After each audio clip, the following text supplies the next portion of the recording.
Good morning. It's 7 a.m. on Monday, November 27th. Today in Baton Rouge, expect partly cloudy skies with a high of 59. It's currently in the low 40s.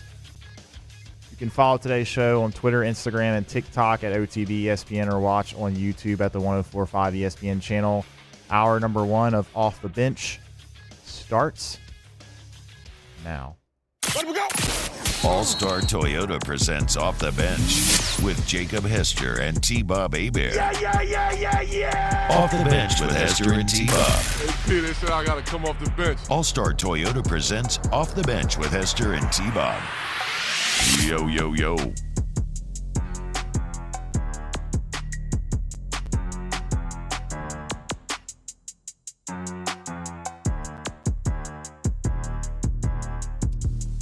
Yo, what's happening, y'all? Welcome in to another week here on OTB. I hope everybody had a excellent Thanksgiving weekend. If you got to travel, go see family, whatever you did, hope you had a great time. Christmas season is upon us, and unfortunately, so is the end of the college football regular season. A big bummer in many ways, but in the spirit of thankfulness, we have a game to break down from Saturday that actually ended up being pretty exciting, pretty awesome, pretty frustrating in a lot of ways, but still a lot to get to. So we'll do our regular season Monday breakdown, right?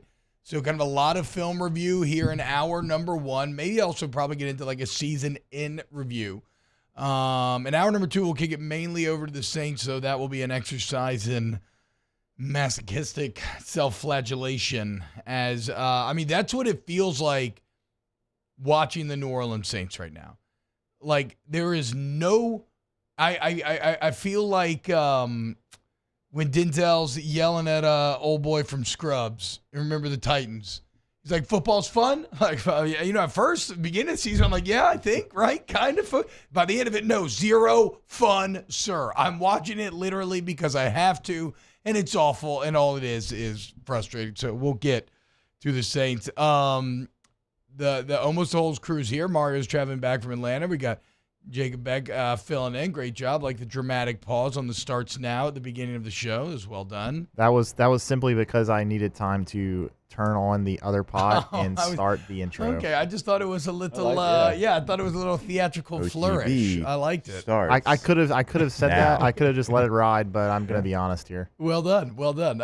Taylor, what's up, man? Great to see you back as well. Man, it's good to be back. I past couple days, there's a hole in my heart because I didn't get to come in here. I know. And it's filled now. I'm excited to be back. You were yearning to be back. I was. I woke up Friday morning in Texas, and I was like, man, this just doesn't feel right. Well, as we talked about on Saturday's Whiskey and Wine, when it comes to filling holes, Jaden Daniels is an expert, maybe the best. And I know, Taylor, you had to be upset that you couldn't come on here and flex on Friday after the Thanksgiving football. But guess what? That was so long ago, I don't even remember what happened. Jay. I do. I remember.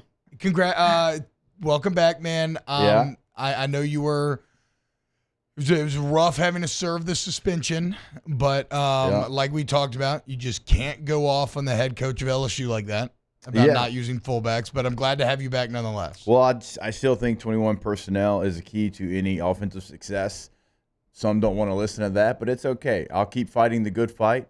I'll keep living by grit, neck rolls, and low man wins, and it served me well to this point. This is the one time got slapped on the hand, but I'm going to keep on keeping on. Did anybody actually ask you if you were suspended?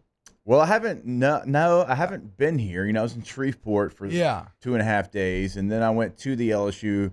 I didn't know if you got any texts on Friday, because whatever, I made some jokes, and I thought they were pretty dumb about like you yelling at BK about not playing fullback, and you can't do that here, blah blah blah. And then on Saturday, I had a couple people being like, like thinking it was real. And like that and that I was like covering for it or something afterwards. I was like, no, I don't. I thought it was kind of odd. No, it's Thanksgiving. He just stayed in Shreveport to be with family. I don't know. People thought that the day me and Mario filled in for you guys, like you had shingles that day. True. He was sick as well. We used word for word what Brian Kelly said. We were like, they're in good standing, but they're not with us right now. No one picked up on that. Like they thought that was real too. Oh man. Well, Jake was not suspended, but he is back. All right. Let's get into LSU and Texas A&M thoughts. Obviously, there's a lot of frustration in this game at some points in the first half, and maybe they still did. You don't know, right? But in the first half, it felt as if the defense was actively pumping the bellows and smelting Jaden Daniels' Heisman in front of our eyes as a complete inability to get off the field led to very limited opportunity for Jaden and this offense. However, by game's end, what do champions do, or Heisman winners? What do the best players do? They find a way to take over. And if you look at the fourth quarter of this game, it is the perfect encapsulation of why this offense has been so amazing, so fantastic, and so much fun to watch this year as Jaden and the receivers just absolutely took over. I mean, the throw and catch to Brian Thomas, the throw and catch to Malik Neighbors, the throw and catch to Kyron Lacey, the ball placement on all three, just stellar, stupendous, magnificent, placed right on the outside where only the receiver could make the play. However, not easy plays to make, and the receivers, one and all, bring them down with body control, clear possession, feet in bounds. Again, go rewatch LSU's offense in that fourth quarter and just recognize, appreciate what we had this year because it was all on display and it was absolutely, it was jaw-dropping and just so enjoyable, especially when you had to wake up the next day and, suffer through what you did on Sunday. Really appreciate the beauty of that offense Saturday morning. It's really the tale of two sides of the football, obviously, here.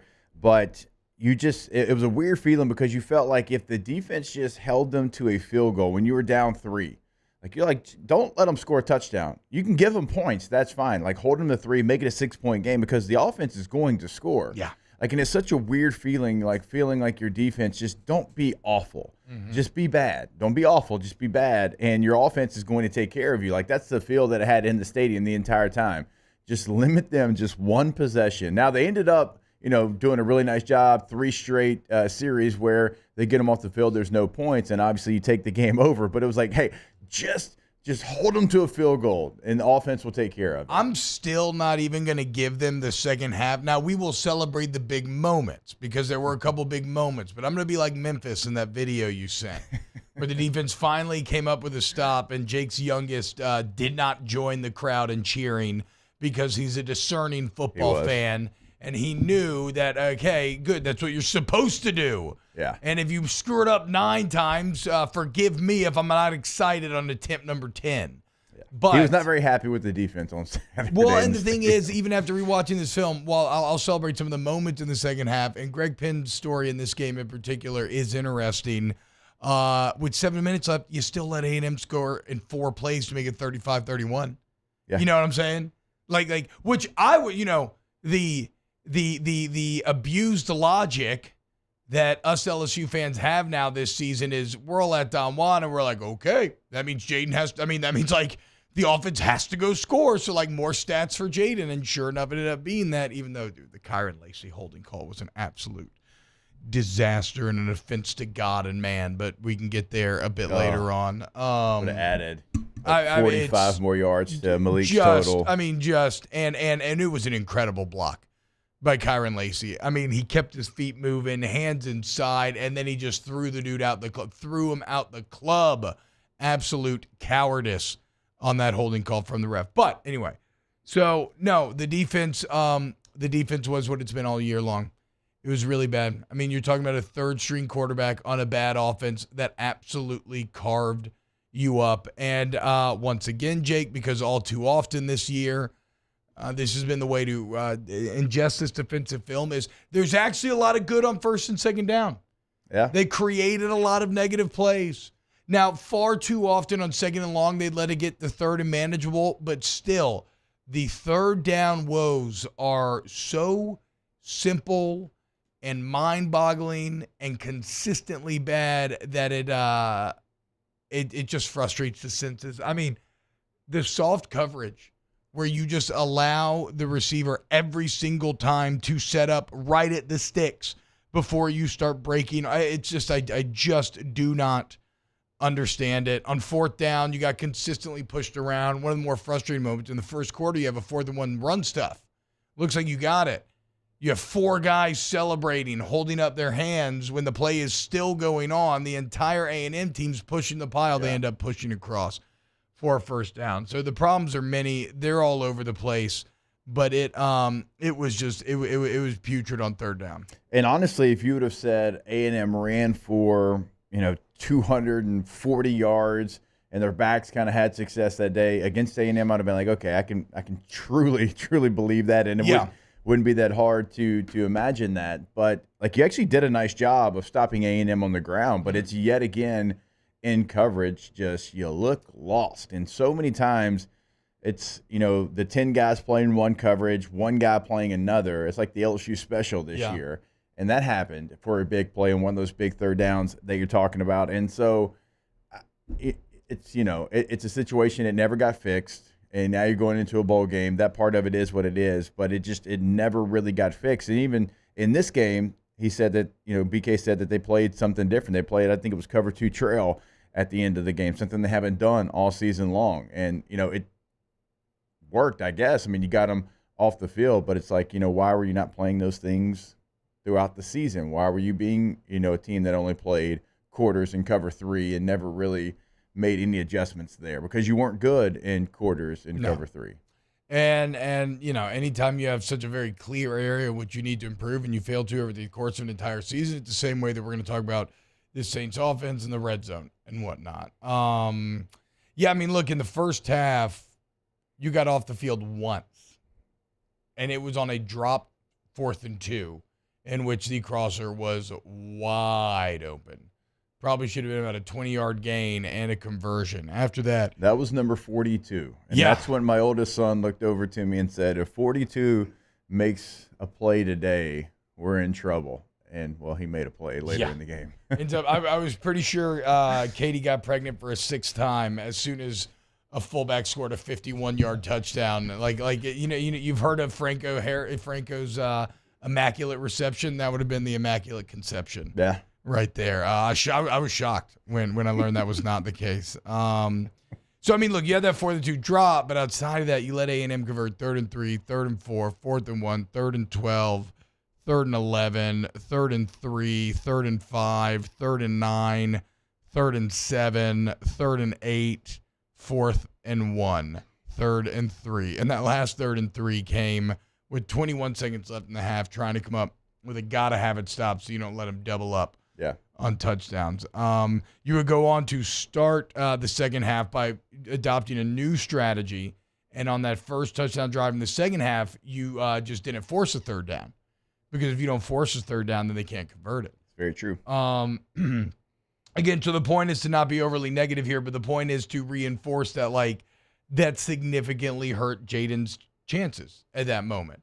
And I said, I tweeted something along those lines, and a lot of outside voices were like, oh, they're hitting me with screenshots of Jaden's first half stats, or the offense punted. And I mean, if you can engage or understand the limited opportunity that he had because of all those conversions and time of possession and everything else, I don't know what to tell you. I mean, the LSU offense didn't get to touch the ball the last 5 minutes of the first half, or the last 5 minutes, or the first 5 minutes of the second half.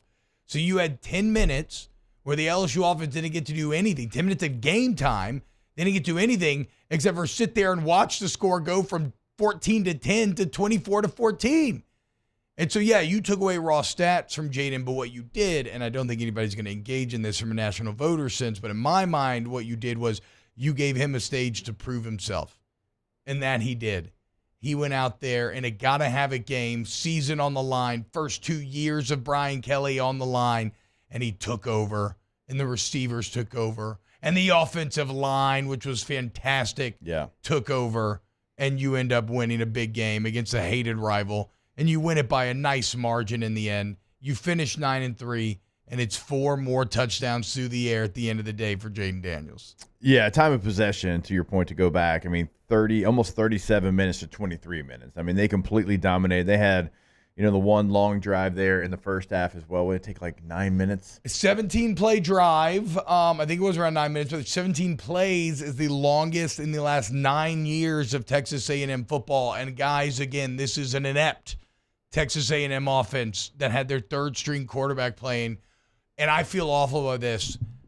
In my brain, for some reason, I named him Dylan Sutherland, and I still can't remember his real name. Wait. I've watched the entire game film, and I see still just Dylan Sutherland in my mind. Jalen Henderson. Same syllables. But I like the other name better. Same syllables. You let Jalen Henderson, the third-string quarterback, carve you up, and on 3rd and long, carve you up. So... transfer from Fresno State. I mean, he's an older guy, but he looked really good. I mean, he played great. Hasn't played a lot of football. So, look, the defense did you no favors. They did get you the 3 stops, which got you the ball back, allowed you to take the lead. But you were going to have to be perfect yet again on offense. And this offense in the second half was yet again perfect. Yeah. And that's what they did. I mean, you mentioned it. The offensive line played incredibly well. In a day where you didn't have success running the ball with the running backs. Well, it was Jaden Daniels yet again with his legs. And then some of those passes that he threw into the corner of the end zone. Oof. I mean, put them where only his guy can make a play. Those are Sunday throws, and he made them the 3 different receivers, right? I mean, that's what's so impressive. I mean, he put it where 3 different guys can go up there and grab it. So it's kind of the story of LSU season, this game, right? I mean, in the wins, the defense did just enough to be able to hold them off long enough for the offense to do what they do. In the games that LSU lost, the defense wasn't able to do that. Certainly in the Ole Miss and Alabama losses. True.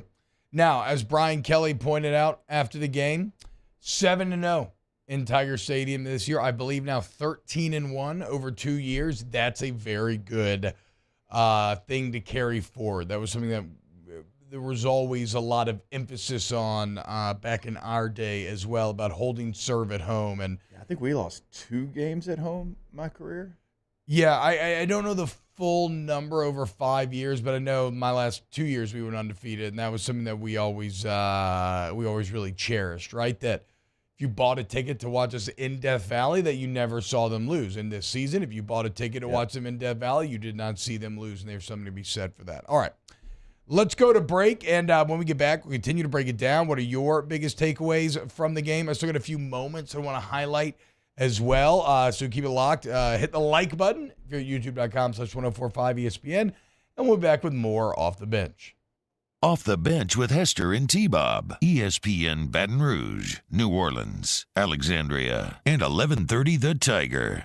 Shout out K2Z window coverings. Window coverings that, wow, go with the pros, man. If you want to bring your interior or exterior to the next level, right? Like you got like an outdoor living space and you need protection. Maybe you need protection from heat, from the actual light itself, from like bugs, like whatever it is. They can bring that outdoor hangout area to the next level. But what about interiors, right? Maybe it's just something aesthetic. Maybe you want like some blackout curtains for a new baby room, or, try to keep that thing sleeping. I feel you on that. Move, whatever. The point is, Brandon Barton and K to Z will take advantage of their 25 years of experience and get the best prices, the best product, K2ZBlinds.com. Yeah, and it's going to be interior and exterior that they can help you out with. Brandon's going to come into your home, and he's going to know your space, right? Because he's going to learn your space, see what you need for your space. Every space is going to be different, and you're going to have options, different colors, different choices. Check them out online. Get that consultation set up, K2ZBlinds.com. In times of need, get a full list of phone numbers, websites, and other important emergency information on the Demco Stormwatch page at 1045ESPN.com.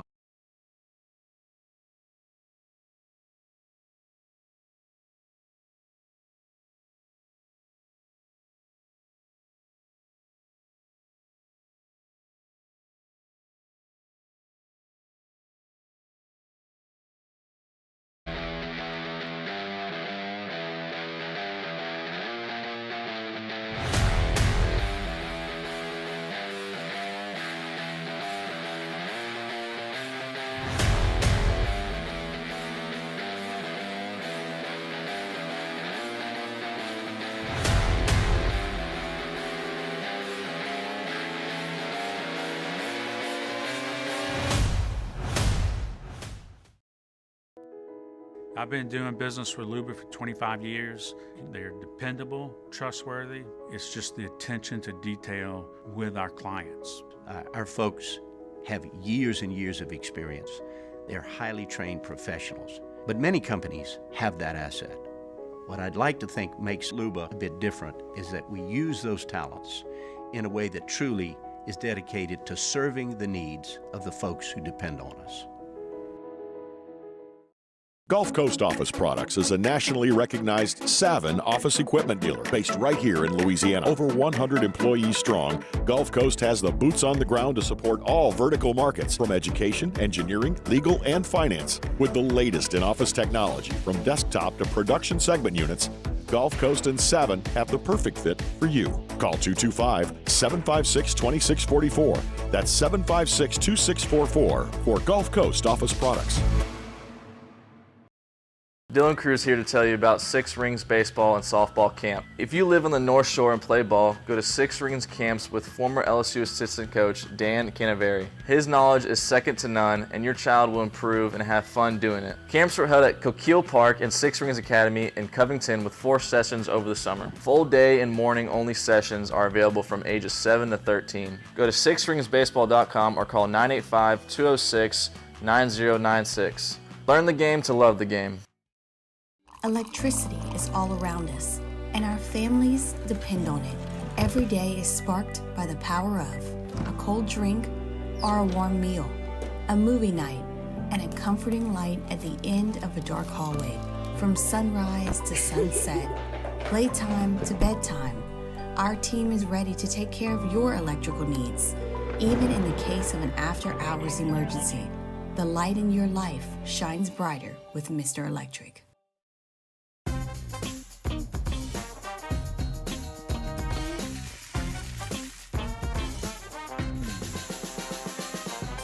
The best.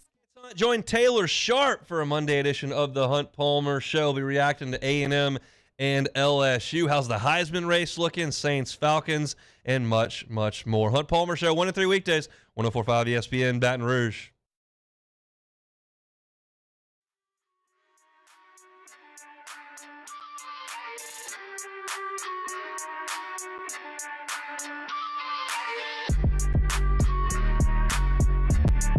All-Star Toyota presents Off the Bench with Hester and T-Bob. ESPN Baton Rouge, New Orleans, Alexandria, and 1130 The Tiger. What's happening, y'all? Welcome back to OTB. Doing a little LSU film review. One really big moment in the game that deserves to be celebrated. You're down 24-14 in the third quarter. You finally just got the ball back here at midfield.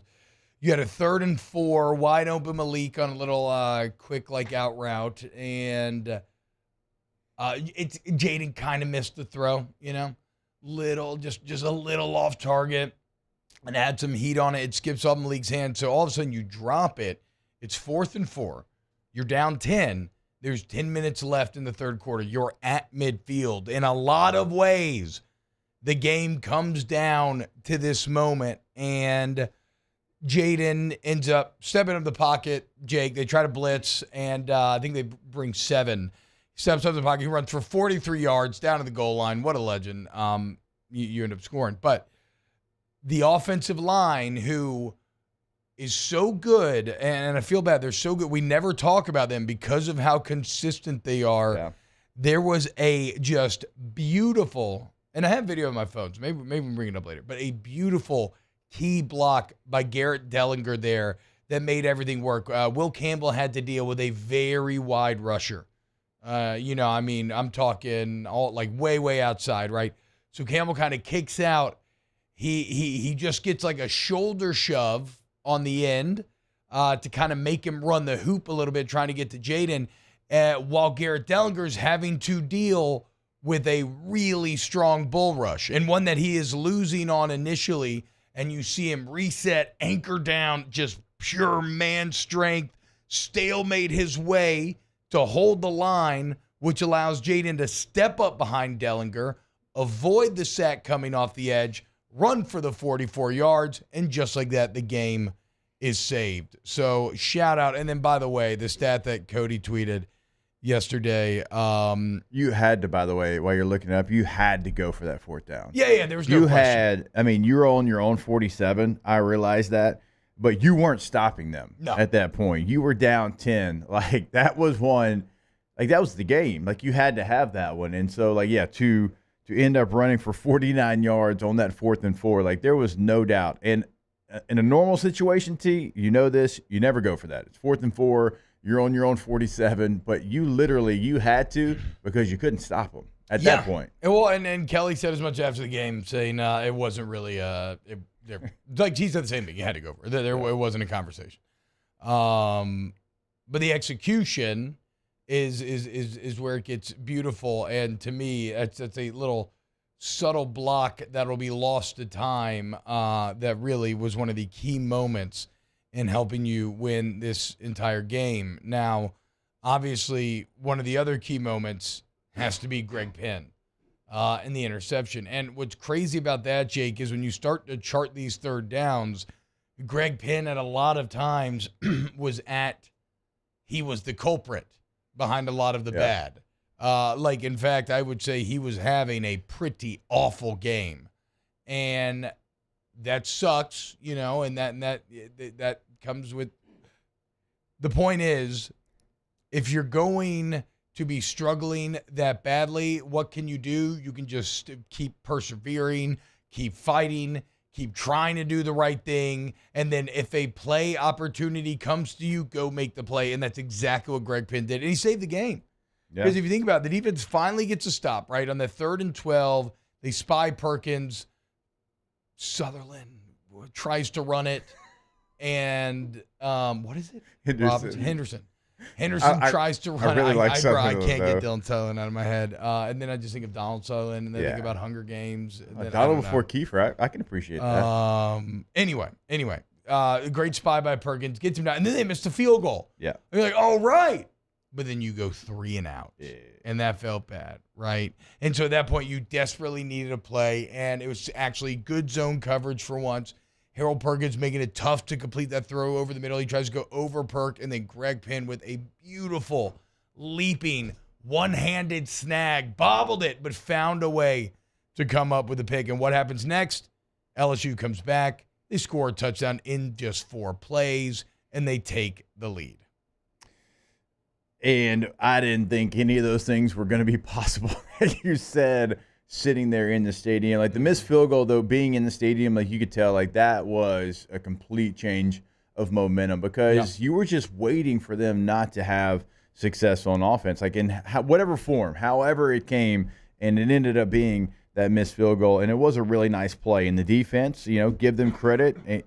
It's hard in this game when you watch the tape to give them that. Yeah. But they did find a way. They did do some different things that ended up working. And you just needed really just that one moment. You just needed one moment from them, and ended up being really Greg Penn's interception, to your point, T-Bob. That's what you needed from them because the offense, they figured them out. Like they unlocked Texas A&M. Like they found their advantages. Yes. And so once they did, you just knew you needed one big play. And so Greg Penn does give you that play. And it was a defense, and we need to point it out. They're reeling. I mean, you look up there, and there's a lot of bodies out there that weren't out there for Florida State.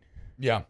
They weren't even next to the coach, helmet on, ready to get in Florida State. And so, yes, it's been bad. It's been bad in man coverage, zone coverage, you name it coverage. It's been bad.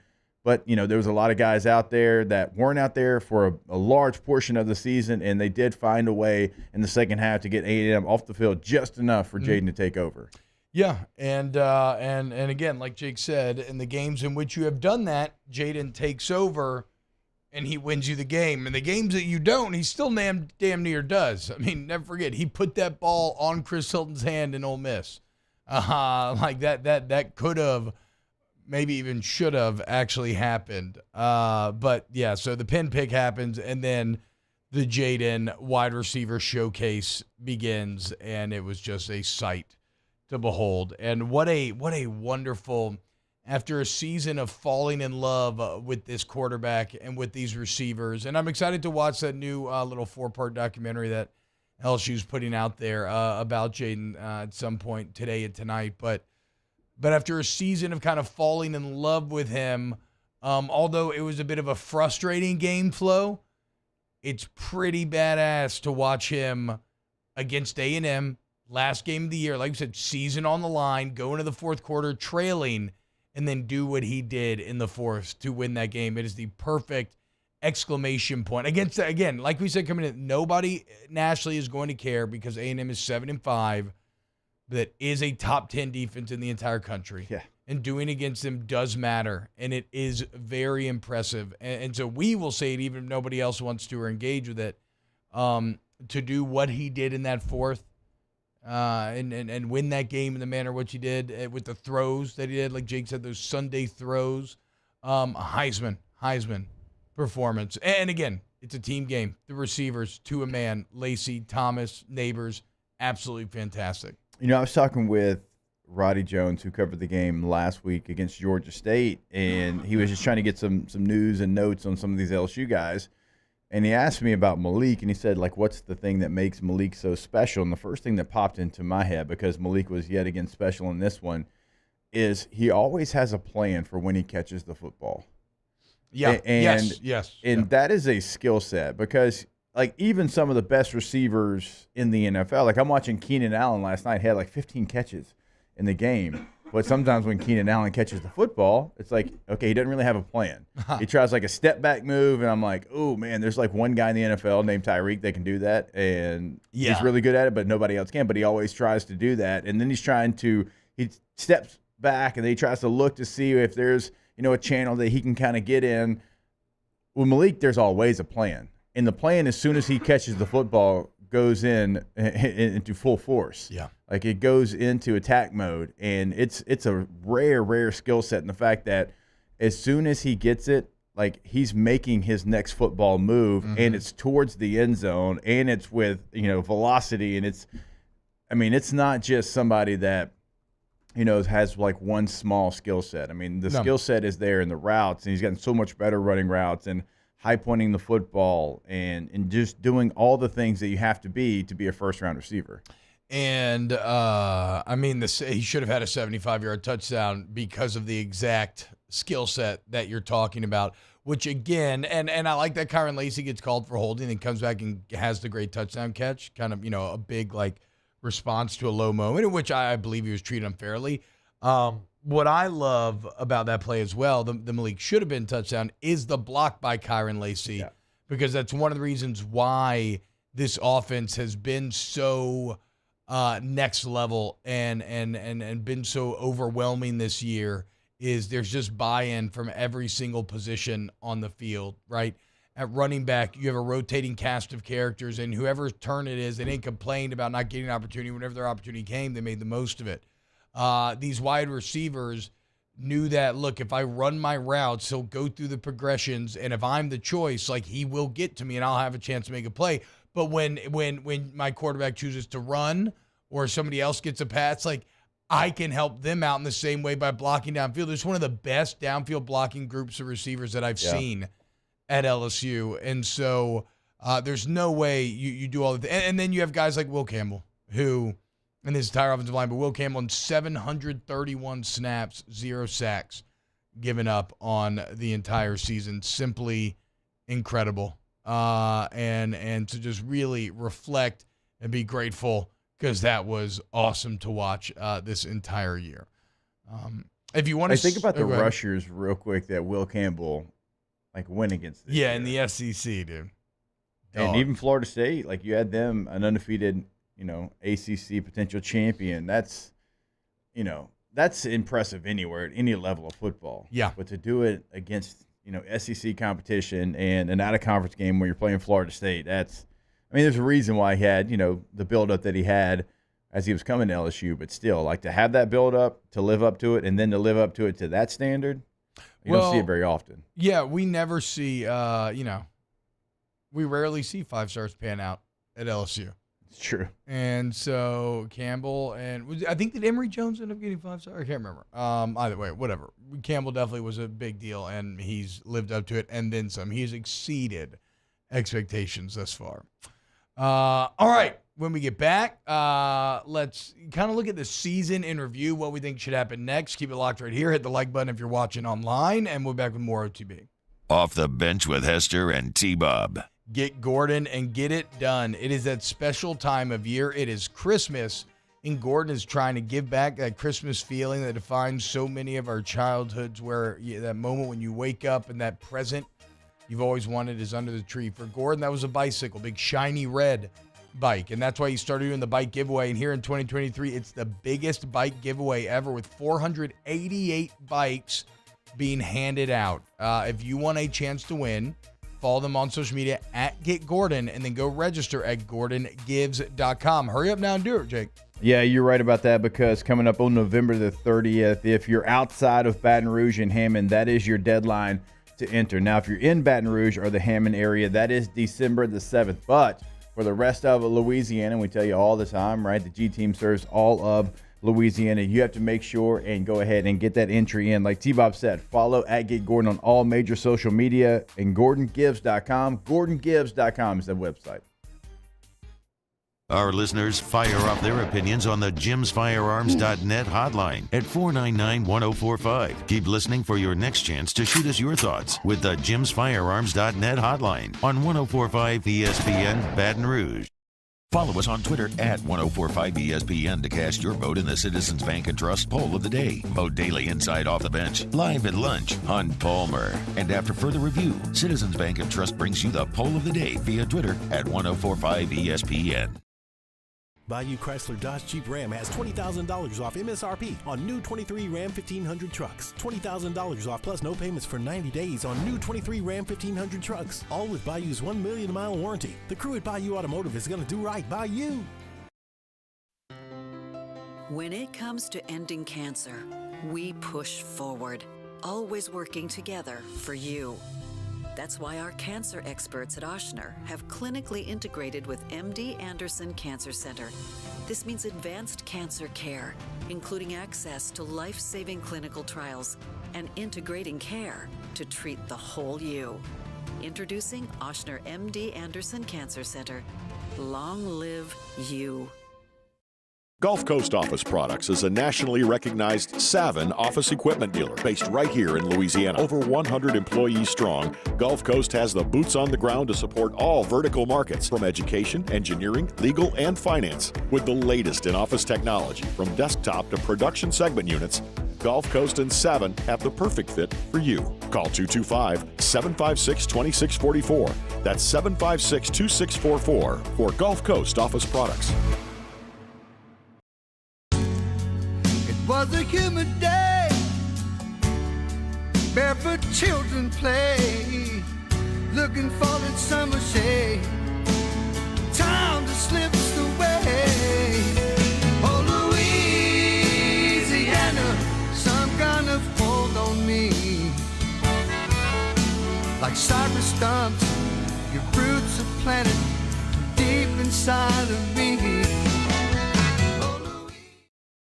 Hey, boat owners, check it out. It is the holiday season, which means it's time to buy yourself a gift by taking your boat to the next level with our friends at Front to Back Boat Service. Now is the perfect time to upgrade your boat and get it ready for that warmer weather, whether that's trolling motors, HD sonar, anything and everything. The Sherman family's been at it for 30 years, and Devin's going to take you through 30 more. Find them on Facebook at Front to Back Boat Service, or go to fronttobackboatservice.com.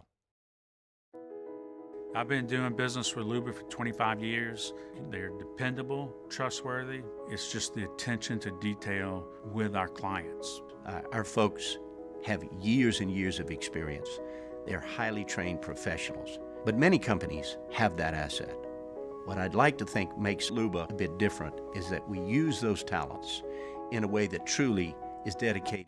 Matt Moscona inviting you to join us for Monday's AFR, presented by Relief Windows. We're recapping LSU, Texas A&M, and Saints Falcons. Look forward to seeing you back here Monday after the holiday, 3 to 6, 104.5 ESPN Baton Rouge.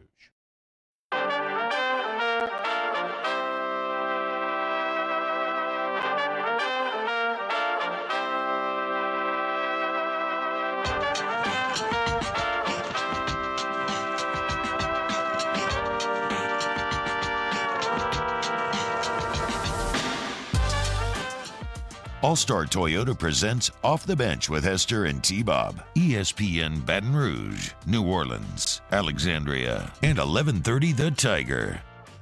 What's happening, y'all? Welcome back. OTB, T-Bob, Jake, other Jake, and Taylor hanging out with you today. We will get to New Orleans Saints here in a little bit, Jake. First off, look, kind of sucks. Because football season is like raising kids, I think, when you do this job, where the days are long, but the weeks are short, right? Like when when you're in the grind, sometimes during the day, you're like, God, I'm tired. I gotta get my energy. You're like Billy Bob Thornton in Bad Santa when he's on his lunch break. Yes, yeah. That's how you feel like sometimes, Wow, that is accurate. Yeah. Yes. Even with the alcoholism, in my case. But yeah.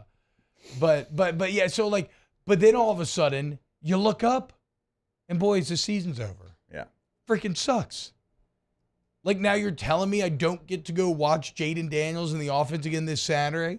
I don't get to go to Don Juan and hang out with this motley crew of individuals with all sorts of different backgrounds. We've become so tight over the last couple of years. Mm-hmm. And now I have to go through the long dark of the offseason once again.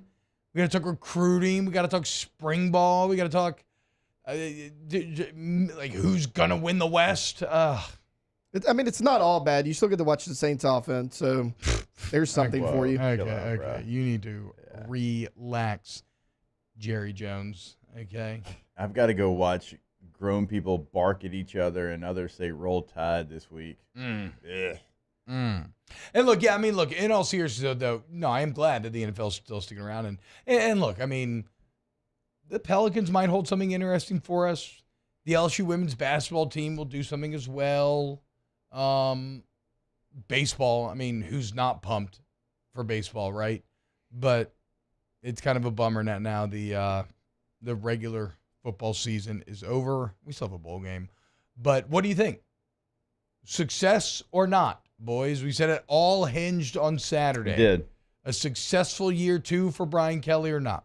I think it was. I'm not going to say it was an epic success. Mm-hmm. Certainly you had aspirations to get back to Atlanta, but in one side, and look, obviously, the deficiency was part of the football team, but to have the defense as deficient as it was and to still find a way to win 9 games, be highly competitive, have moments in 2 of the 3 losses where you feel like if you had this play, that play, you could, maybe change the outcome of that game, to have one of the Heisman front runners, to have, a couple of Blitnikoff guys in semifinalists there with 2 of your receivers, the offensive line's up for the Joe Moore. So, one side of the football was uber successful, and you want to celebrate that. It's going to be remembered for a long time. That's why, I'd say successful because you have a chance yet again for 10 wins, but I'm not going to act like, it's what you thought it was going to be.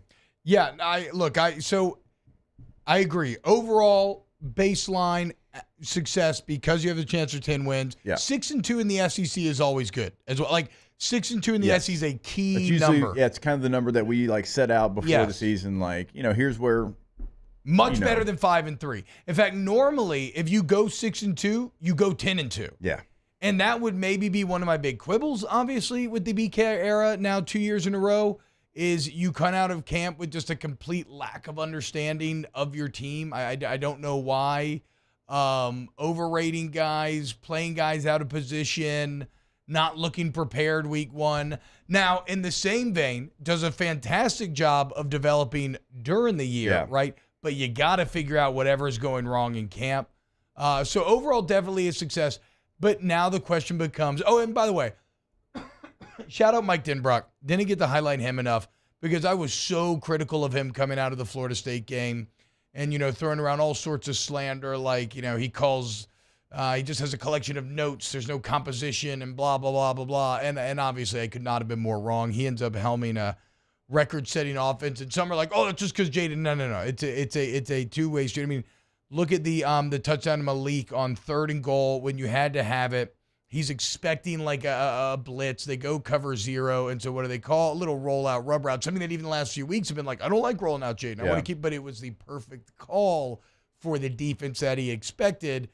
Really well executed rub by Brian Thomas, and it's a wide open touchdown. So Denbrock has been fantastic this year. Yeah, Denbrock and Joe Sloan, quarterback coach. Yes.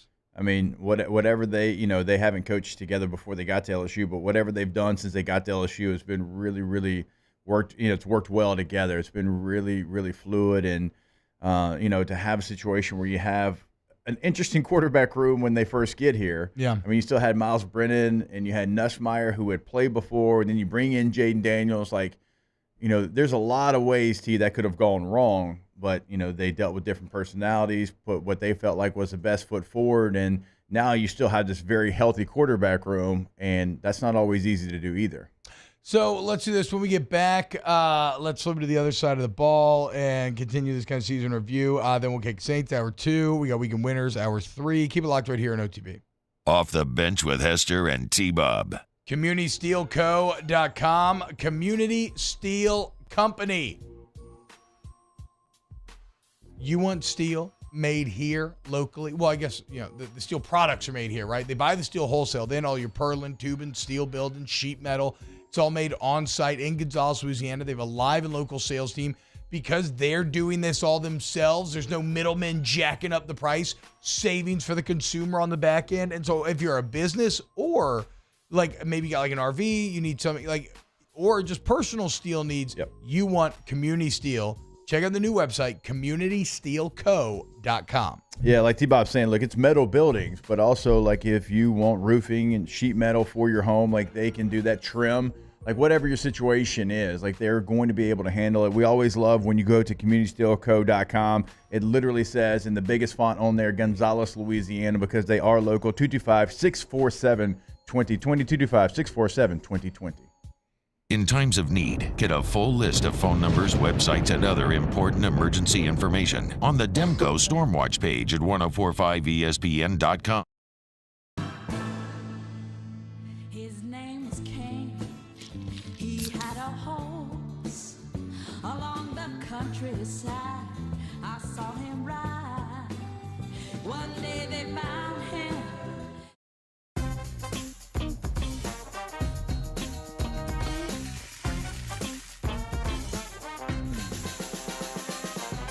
The best kept secret in town is out. Discover Tallulah at the Renaissance Hotel on Bluebonnet.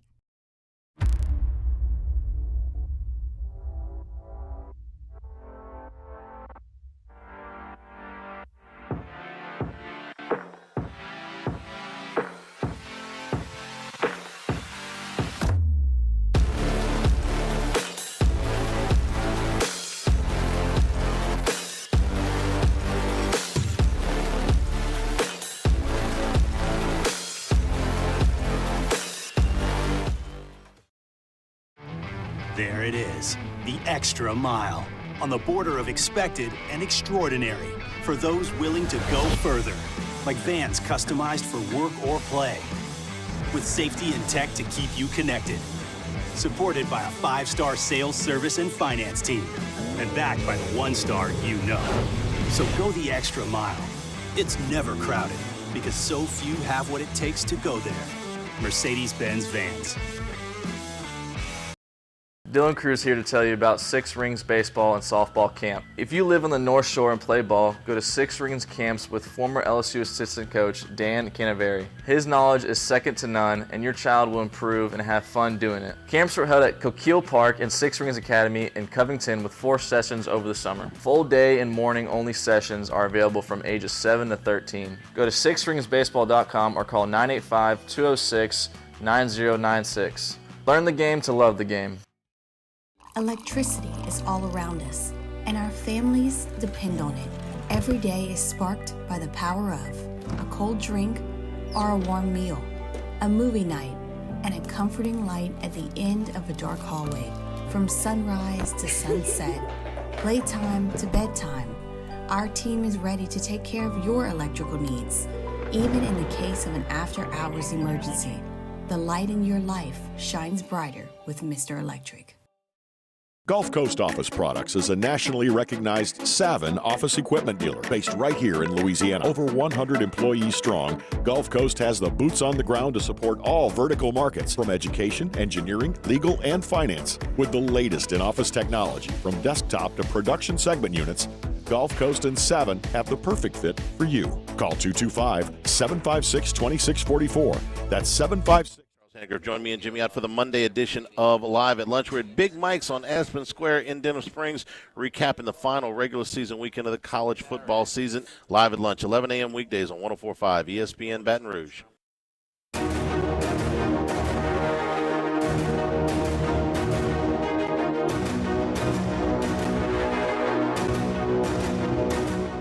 All-Star Toyota presents Off the Bench with Hester and T-Bob. ESPN Baton Rouge, New Orleans, Alexandria, and 1130 The Tiger.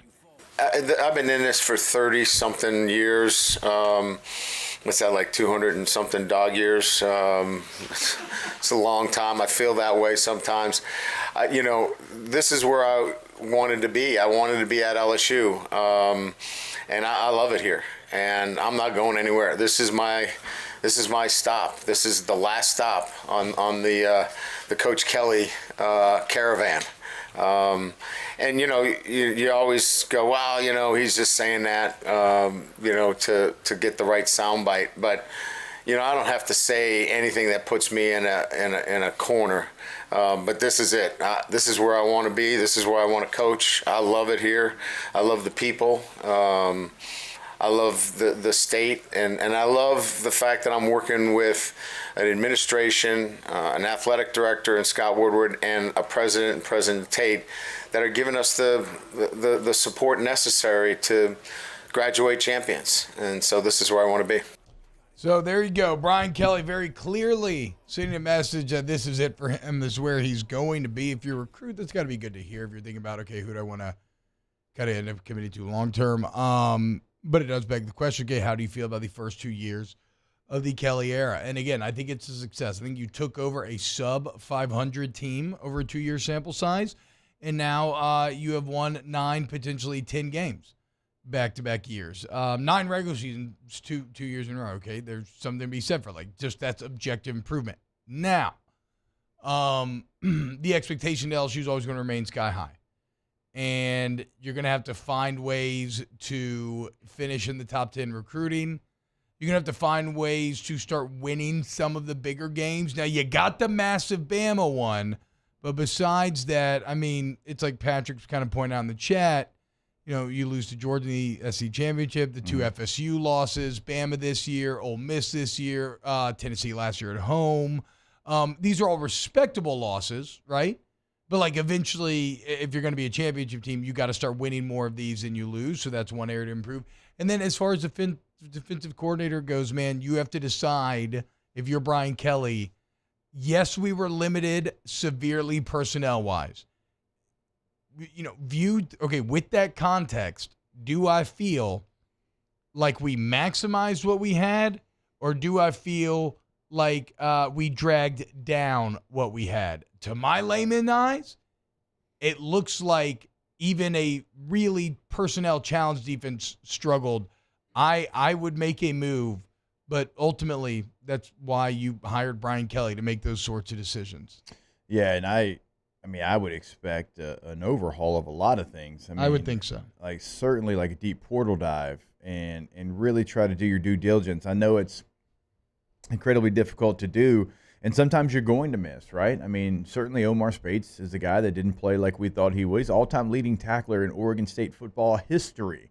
He's all Pac-12 guy, and, for whatever reason, there was times it certainly just did not work out for him, and he battled some injuries, but the portal can giveth and it can taketh away. Yeah. And it's very, very difficult. It's not like high school recruiting where you get to know this player for 3 years and you feel like you know his game inside and out.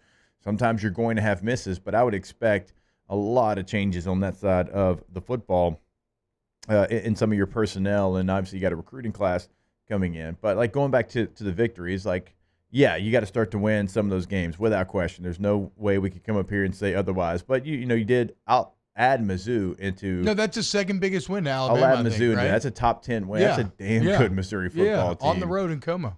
So, I mean, win. that one too. But you want to get more of those than you've lost. And you hadn't done that yet. So that's the one thing left that you got to do. Yeah, so like we said, better understanding coming out of camp. That's it. Yeah, and I'm glad you pointed that out. We could talk about that at some point today. Like, that's one thing you've got to figure out. It's crazy. It's been like not just like a slight gap. There's been like a seemingly massive mischaracterization of what you're actually bringing to the field come game day. Hour 2 next. Off the Bench with Hester and T-Bob. RejuveMeMedical.com. Restore me, refuel me, rejuve me. If you're feeling older, I don't care if you're male or female. Remember, I talked about my wife just went through the process. Rivers did as well. They both had glowing things to say. Getting their labs drawn, which is like a full health checkup. Know exactly where your body is, how it's functioning. Putting together a plan that's customized for you, then to get you where you want to be, and based on what your body needs, because your needs are not my needs, they're not Jake's, they're not Jake's, they're not Taylor's. You get the point, right? 20, 30, 40, 50, a plethora of different issues that they treat. RejuveMeMedical.com, RejuveMeMedical.com. Yeah, go to the website, find that list of conditions that they can treat for you. Like T-Bob said, look, you got to go and get the consultation because you might be dealing with something you just don't know what it is. They can get to the bottom of it, and you can get that consultation set up today on their website, RejuveMeMedical.com, RejuveMeMedical.com. Bayou Ford is taking $10,000 off MSRP on all new 23 Ford F-150 Black Widow trucks, plus $2,750 discount APR and 5.9% for 72 months. All new Bayou Ford vehicles come with a 1 million mile warranty. The crew at Bayou Ford is going to do right by you. The world's leaders in obesity research, obesity medicine, and obesity science are right here. We're doing something that no one's ever done or trying to answer a question that no one's ever asked before. Pennington is a real jewel when it comes to research. We are finding the solutions to the world's worst chronic disease, which is obesity. Louisiana needs Pennington Biomedical. Dylan Cruz here to tell you about Six Rings Baseball and Softball Camp. If you live on the North Shore and play ball, go to Six Rings Camps with former LSU assistant coach Dan Canaveri. His knowledge is second to none, and your child will improve and have fun doing it. Camps were held at Coquille Park and Six Rings Academy in Covington with 4 sessions over the summer. Full day and morning only sessions are available from ages 7 to 13. Go to sixringsbaseball.com or call 985-206-9096. Learn the game to love the game. Electricity is all around us, and our families depend on it.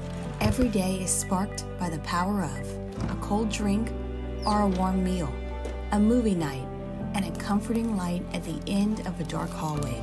From sunrise to sunset, playtime to bedtime, our team is ready to take care of your electrical needs. Even in the case of an after-hours emergency, the light in your life shines brighter with Mr. Electric. Gulf Coast Office Products is a nationally recognized Savin office equipment dealer based right here in Louisiana. Over 100 employees strong, Gulf Coast has the boots on the ground to support all vertical markets from education, engineering, legal, and finance. With the latest in office technology from desktop to production segment units, Gulf Coast and Savin have the perfect fit for you. Call 225-756-2644. That's 756-2644 for Gulf Coast Office Products. Hey, boat owners, check it out. It is the holiday season, which means it's time to buy yourself a gift by taking your boat to the next level with our friends at Front to Back Boat Service. Now is the perfect time to upgrade your boat and get it ready for that warmer weather, whether that's trolling motors, HD sonar, anything and everything. The Sherman family's been at it for 30 years, and Devin's going to take you through 30 more. Find them on Facebook at Front to Back Boat Service or go to fronttobackboatservice.com. At Relief Windows, we're more than windows. We're windows, doors, hardy plank, and vinyl siding. But our number one product is always customer satisfaction. Visit us online at reliefwindows.com.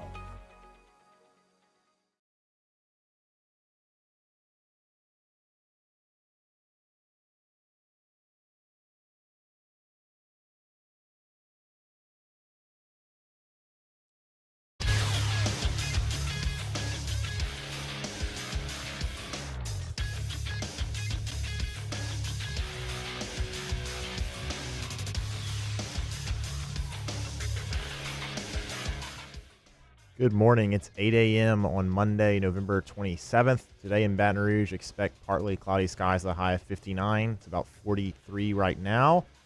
Coming up on OTB, we'll have weekend winners at the top of hour 3, and then Hold the Mayo will join the show at 9:15 for spread lines. You can follow today's show on Twitter, Instagram, and TikTok at OTB_ESPN, or watch on YouTube at the 104.5 ESPN channel. Hour number 2 of Off the Bench starts now. All-Star Toyota presents Off the Bench with Jacob Hester and T-Bob Hebert. Yeah. Off the Bench with Hester and T-Bob. Hey, they said I got to come off the bench. All-Star Toyota presents Off the Bench with Hester and T-Bob. Yo, yo, yo.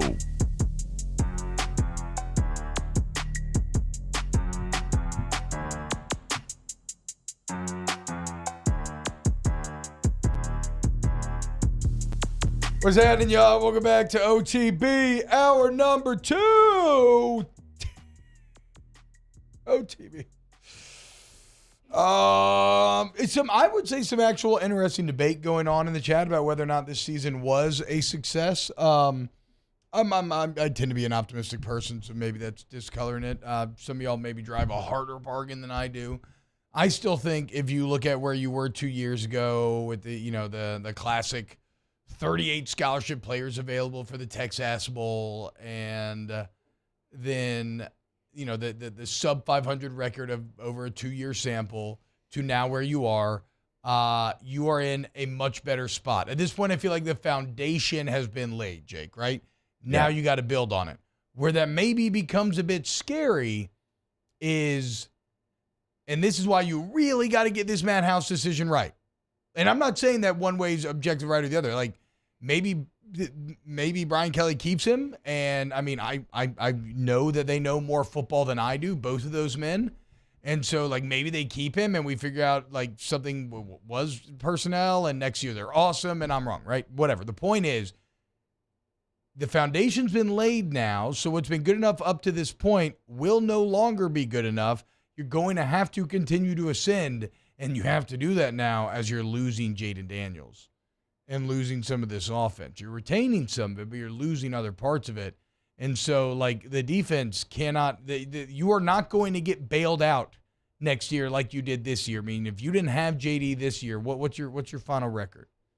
Instead of 9-3, I mean, maybe like 6-6, 7-5 feels. I mean, you lose to Mizzou. It's a very good chance you lose to A&M. I mean, Florida game got hairy there for a little bit. Yeah, so whatever, you get the point, right? JD5 takes over, hits a couple of 50-yarder, 85-yarder. Yeah, and so it's like it's one of those deals where we're going to be expecting more, but you got to do it without potential Heisman winner, and we'll see. Yeah, I think 9-3, and we're talking about like success or failure, like. And someone in the chat said success feels like too strong of a word. And maybe you're right there, but it's certainly not a failure. It's crazy, dude. It's not a failure by any means. And you have a chance. And I know the expectation. You've won the second most national championships in the last 2 decades in college football. Like, I know that expectation. But like T-Bob said, like where you were, like I was on the sideline of the Texas Bowl against Kansas State. Like, I've never had a worse feeling as an LSU fan. And I grew up in the 90s. Yeah. Like, and still – like, because, in the 90s, like, we didn't know any better. Like, we're fired up to play Michigan State in the Independence Bowl. But, like, now that we know better, I'm sitting there and, like, it was an embarrassing feeling. I'll be honest with you. Like, as someone who played for the program and has seen where the program can go, and I realized there's a lot of different factors that led to there being 39 scholarship players in that game. It was embarrassing. Like, to know that, and I love John Trey Kirkland, but to know that you're LSU and you had to have a receiver play quarterback in a bowl game, it was fun. Like, it was exciting, and he threw 3 touchdown passes, but, like, that's not LSU. And so, like, to be there to where you're at now, I will call that successful. And now you have to continue to build on it. Yeah, and also, as, I get how low the defense got really casts to Paul, but in the same light, I mean, you're sending a quarterback to New York, like in the least. And, I mean, how many players from LSU have made it to New York? Obviously, Billy Cannon. Tyron. Tyron. Did Glenn make it? No. He finished like 7th that year, but he didn't make it to New York. Yeah, so you got Cannon, Tyron, Burrow, you had now Jaden. Who finished second? Didn't Jerry Stovall? Jerry Stovall finished second twice. Oh, okay. So Stovall's excuse me, that's on me. Shoot, that kind of shows you though how much it means to win it, right? So like if nothing else, you're sending a quarterback to New York for the second time in 5 years, which is an awesome recruiting chip. And then if he actually wins this thing, which he may, though, Oregon heavy favorites early against Washington. But if JD5 actually wins this thing, well then that I would say that makes the season like an unqualified success actually, because that can be used for years and years going forward in recruiting and to establish a base of like if you want to come here and see your quarterback dreams flourish in an ever increasingly important transfer quarterback market.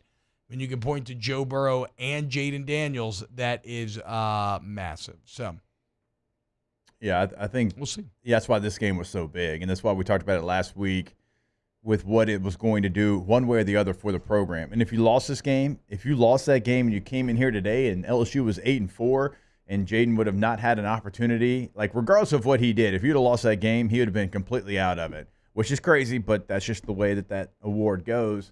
So to win that game, to have those things still available, yeah, there's still things that you can achieve. And, like, you don't know where you're going to go bowling, but you're probably going to be playing against a good team and have a chance. And Malik Neighbors has said he's playing in the bowl game. Now, there's a long time from now until he then. Did say that? Yeah, he said he wants to break the all-time record. He's 20 yards away. I know, he had it. If not for the friggin' holding call, so dude. You should that was the record thank, right you there. should probably thank Kyron Lacey if Malik plays in the bowl game. I don't need to see Malik again. I mean, he's awesome, dude. Go do your thing. Do whatever you need to do. I'm just angry about that. But he wants to break Josh Reed's record. Now, he already has the receptions. He wants to break the yards. And so it could have been in the moment. It could have been right after the game. But he said, I want to play in the bowl game because I want to break that record. Yeah. And so, like, you still have things that you can achieve within this season. This regular season is over, but you still have the potential Heisman. Should have the Biletnikoff, but we know how that goes, and people still putting Marvin Harrison, who didn't have 100 yards yet again in the Heisman conversation, whatever. It's just Bo Nix and Jaden Daniels. That's all it is, For that, yeah. And then Michael Penix will be there. Yeah. But even if he beats Bo Nix twice. If he beats Bo Nix twice, it becomes a conversation, but statistically, he's not even close to Jaden Daniels. I mean, even Nix isn't that close. He's just the only one in the neighborhood. Right. And so, speaking of neighborhood, if Neighbors wins the Biletnikoff, which he should, but he probably won't because of Marvin Harrison, there's still things that you can add to the totality of what this season is, right? You can't take anything away right now, but you can add. And so, like, the story for this season is not completely done yet. Did Leonard Fournette go to New York? No. Okay. Chat says we said so far. Tommy Casanova and Burt Jones made it, says Dane Bergeron. I could see that. I don't know about. I could see Casanova being the case. Gerald Boyette saying Charles Alexander finished second. A couple people mentioned this, so maybe those guys made it as well. It does kind of show you the difference between winning it, though, right? God, can you imagine finishing second in the Heisman Trophy? No. Be cool to be there, but also, just to know you were that close. I do know what it feels like to finish second, and it's not good. Does not feel good. Yeah. At all. Even losing an SEC championship game in 2005 felt awful. So, yeah, I can't imagine second in the country. Matt C says, the thing about defense is it looked like they really did try everything to cover up deficiencies. The handling of Perk was bad, not Spine and Bama, but it seems like they did everything. I don't know. I mean, again, I really struggle with, even though Harold Perkins, you look up and he has okay stats this year, I really struggle with how the lack of game impact that he had at times this year compared to last year. I struggle with the regression of the defensive line, not just like a lack of improvement, but an actual active regression, and just kind of watching the same issues just crop up time and time again. I would love to sit down and just talk it through as far as like, okay, in this situation, why this personnel, why this alignment? Yeah. Because I would like, hey, we had to put, him there because even though he's better at this guy couldn't do what we had him do. All those situations. Mm-hmm. Because 3 weeks ago, Harold Perkins had like the best coverage grade of any linebacker in the country. And so like you see that and you're like, okay, well, I guess he was trying to cover up for some of the deficiencies they had. But also it's like, man, the thing he does really, really well, you weren't able to do. How much could you have tried to, mix it up a little bit? Hey, and covered 7 times on these 3 plays. You're going to be a rusher twice. You're going to be a spy once, whatever that might be. Yeah, so we'll see. I do remember I did hear a rumor that like after the Ole Miss game that Kelly basically did call House into the office and did what you just said, Jake, like fine-tooth combed the film for hours and hours. Like, why was this a group? Why was this a call? Yeah. Explain it. But we'll see where that goes. And interestingly, those offseason decisions will likely impact how people feel about the season as a whole. So we'll see where it goes from here.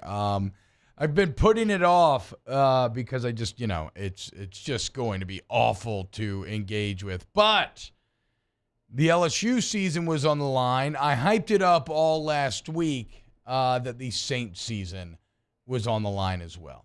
And so to come out of a bye, division on the line, significant division lead up for grabs against the other team that's going to be competing with you for it, a team that's not very good, to come out and do what you did yesterday and continue to look bad if you're the New Orleans Saints in the exact same ways that you have looked bad all season long is maddening, infuriating, and it just it feels. I know there's a lot of football left to play, but change has to happen. This is one of those moments where I don't care if you make the playoffs. I don't even care if you win the division. I'm talking even head coaching change because of how inexplicably poor yesterday's performance was and the context in which that performance exists. Nick Underhill's title on the main page, right? And I don't know, he doesn't do the titles anymore, but it says like seat getting hot. It should read seat embroiled in flames directly from the bowels of hell, turning the head coach into a piece of ash and cinder, only rivaled by those poor citizens of Pompeii or Vesuvius back when the volcano erupted, because I'm done. I'm done with the Saints. I'm done with the Saints staff, dude. And I know even somebody like Mickey Loomis is untouchable, but when you look at how, he is the one who constructed this team, who made these decisions, and it's just so flawed in so many levels of its construction, it's just everybody needs to be under intense scrutiny right now. Yes, absolutely. Like when you look at yesterday's game, it's just yet again, you leave scratching your head wondering how and why, and there's just so many questions. And again, you're in this awful division, and so you still have life, but they can't allow that to make the decisions for them moving forward. You have to look at the roster. You have to look at the money you've spent. You have to look at the guys that you've drafted, and you have to say, we are underachieving. There's no other way that you can look at this team and say anything other than that. And that's the nicest way to put it. The money you've spent on some of these free agents that hasn't worked out. There has to be a complete, just under a microscope look at everybody. Yes. From the Saints, from the very top to the very bottom, because there's too much on this roster. There's too many things that they should be doing that they're not, for everybody just to be okay with it. Yeah, it's and you're starting to see it crop up in the post-game answers as well. Alvin Kamara, here's what he had to say after the game. Quote, "The players, I feel like we're good. I'm playing for them dudes. When you lose the locker room, I feel like there's some miscommunications or misunderstandings between players. There's none of that going on. There's no loss of locker room in that aspect as far as players go." That man is telling you, F these coaches, straight up. Right? Am I wrong? Yeah, no. I don't want to be painted as misrepresenting the subtext there. So understand that this is my interpretation of that quote. But when you lose the locker room, I feel like there are some miscommunications or misunderstandings between players. There's none of that going on. There's no loss of locker room in that aspect as far as players go. Yep. To finish a sentence with there's no loss of locker room as far as players go. I mean, come on. Come on. What are they telling us? And then you got Dennis Allen up here blaming penalties for the red zone struggles. And like I know it screwed up like a couple of the drives, but you got inside the Atlanta 35 8 times. 8 times. 15 points. Field goals only. And your quarterback has a little bit of a history struggling in that area. Derek Carr's ass as well, unfortunately. It sucks. It sucks. Yeah. Chris Olave was tight yesterday. It was. Well, but doesn't that suck worse, though? Alvin Kamara goes over 100 total yards, averages 5 yards a carry. Chris Olave goes over 100 yards. Tyrann Mathieu comes up with 2 picks. Yeah. And you lose by 9, by 2 possessions. To Desmond Ridder. You knew you were in trouble when the only thing that's worked in the red zone all year long has been Taysom Hill. And so when he fumbled, you're like, all right, yeah, that's it. And then here's your depressing stat to send us to break. This comes from Josh Dubo of the AP. Jake sent this to the group yesterday. The Saints have scored 3 touchdowns on their last 32 possessions. The touchdowns came on 2 touchdown passes from Jameis Winston when Derek Carr was hurt, and 1 touchdown pass from Taysom Hill with Derek Carr on the sideline. And so don't get me wrong. I don't think Pete Carmichael's doing Derek Carr any favors, but I can no longer defend Derek Carr in any way either. Not after that stat. 3 touchdowns. This is the type of stat that we make fun of the Jets for. Yeah. 3 touchdowns in 32 possessions, and it came on Jameis. You have a $40 million quarterback, and the touchdown passes came on Jameis Winston, your backup, and your tight end, your Swiss Army knife tight end. That's. I know I overuse phrases, but that is an abject disaster.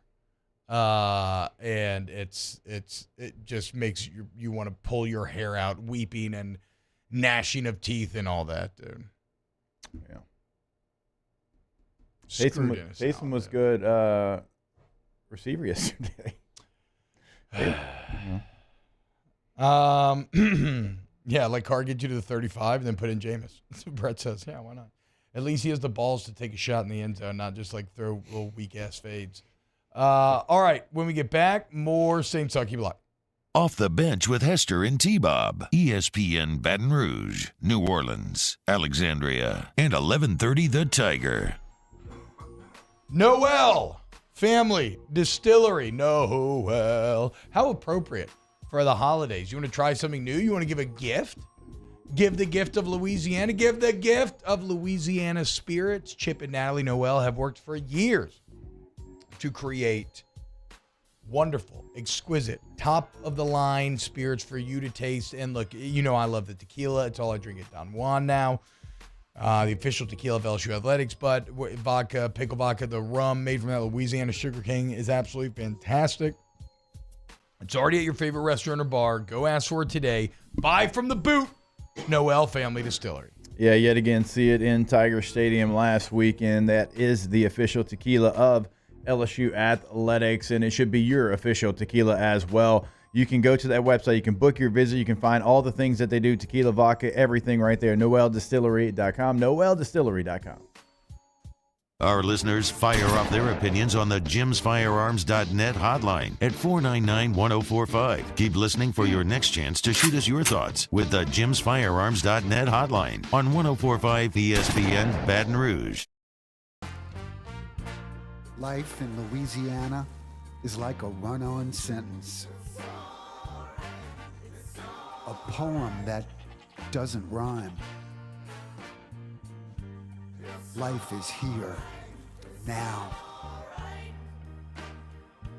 For life's moments, big and small, always there. The right card, the right care. The Windsor Senior Living Community in Mandeville, Louisiana is a beautiful, vibrant apartment community geared toward seniors. They are nestled right in the heart of Mandeville, where seniors live a more carefree lifestyle in spacious apartments with the peace of mind that comes from having a little extra help. Call the Windsor at 985-624-8040 to schedule a lunch and tour. Come see how the Windsor can be your passport to peace of mind. There it is, the extra mile, on the border of expected and extraordinary, for those willing to go further, like vans customized for work or play, with safety and tech to keep you connected. Supported by a 5-star sales, service, and finance team, and backed by the 1-star you know. So go the extra mile. It's never crowded, because so few have what it takes to go there. Mercedes-Benz Vans. I've been doing business with Luba for 25 years. They're dependable, trustworthy. It's just the attention to detail with our clients. Our folks have years and years of experience. They're highly trained professionals, but many companies have that asset. What I'd like to think makes Luba a bit different is that we use those talents in a way that truly is dedicated to serving the needs of the folks who depend on us. Dylan Cruz here to tell you about Six Rings Baseball and Softball Camp. If you live on the North Shore and play ball, go to Six Rings Camps with former LSU assistant coach Dan Canaveri. His knowledge is second to none, and your child will improve and have fun doing it. Camps were held at Coquille Park and Six Rings Academy in Covington with 4 sessions over the summer. Full day and morning only sessions are available from ages 7 to 13. Go to sixringsbaseball.com or call 985-206-9096. Learn the game to love the game. Electricity is all around us, and our families depend on it. Every day is sparked by the power of a cold drink or a warm meal, a movie night, and a comforting light at the end of a dark hallway. From sunrise to sunset, playtime to bedtime, our team is ready to take care of your electrical needs, even in the case of an after-hours emergency. Join Taylor Sharp for a Monday edition of the Hunt Palmer Show. We'll be reacting to A&M and LSU. How's the Heisman race looking? Saints, Falcons, and much, much more. Hunt Palmer Show, 1 to 3 weekdays, 104.5 ESPN, Baton Rouge.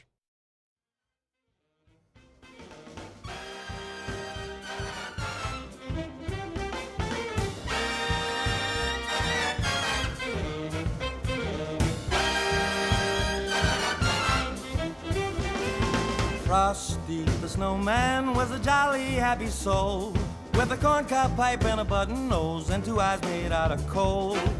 Frosty the Snowman is a fairy tale, they say. He was made of snow, but the All-Star Toyota presents Off the Bench with Hester and T-Bob. ESPN Baton Rouge, New Orleans, Alexandria, and 1130 The Tiger.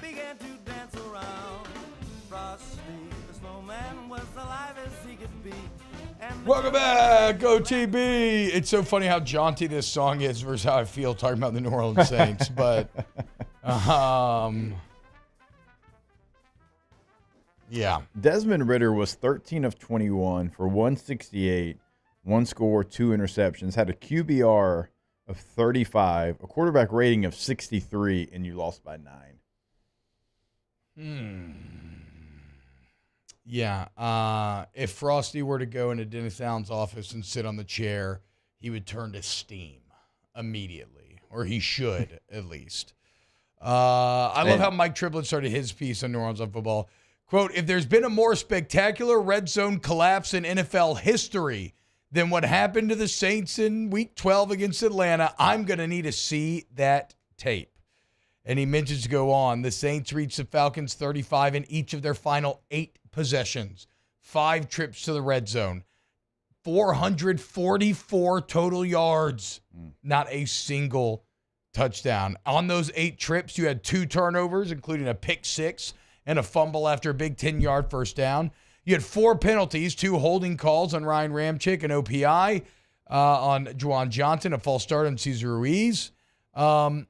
You had when A.T. Perry thought he was going to get flagged, so he just stopped running the route, which I hated to begin with. Why we're running a fade to A.T. Perry on 3rd and goal? It is so scared and weak. And then Blake Grupe made like 17 field goals before he finally missed the last one. And you know what? And then I hate Dennis. Here's Dennis Allen's one of his answers in the red zone. I think that his answers are garbage. Quote, if you're able to move the ball, that's obviously a positive, right? So you feel like, well, we should be able to move the ball down there in the red area. I felt like we did move the ball down there in the red area. But again, when it's going to be 2nd and 3, then all of a sudden you're looking at 1st and 20. It's a totally different ball game. So that's kind of where I attribute it to.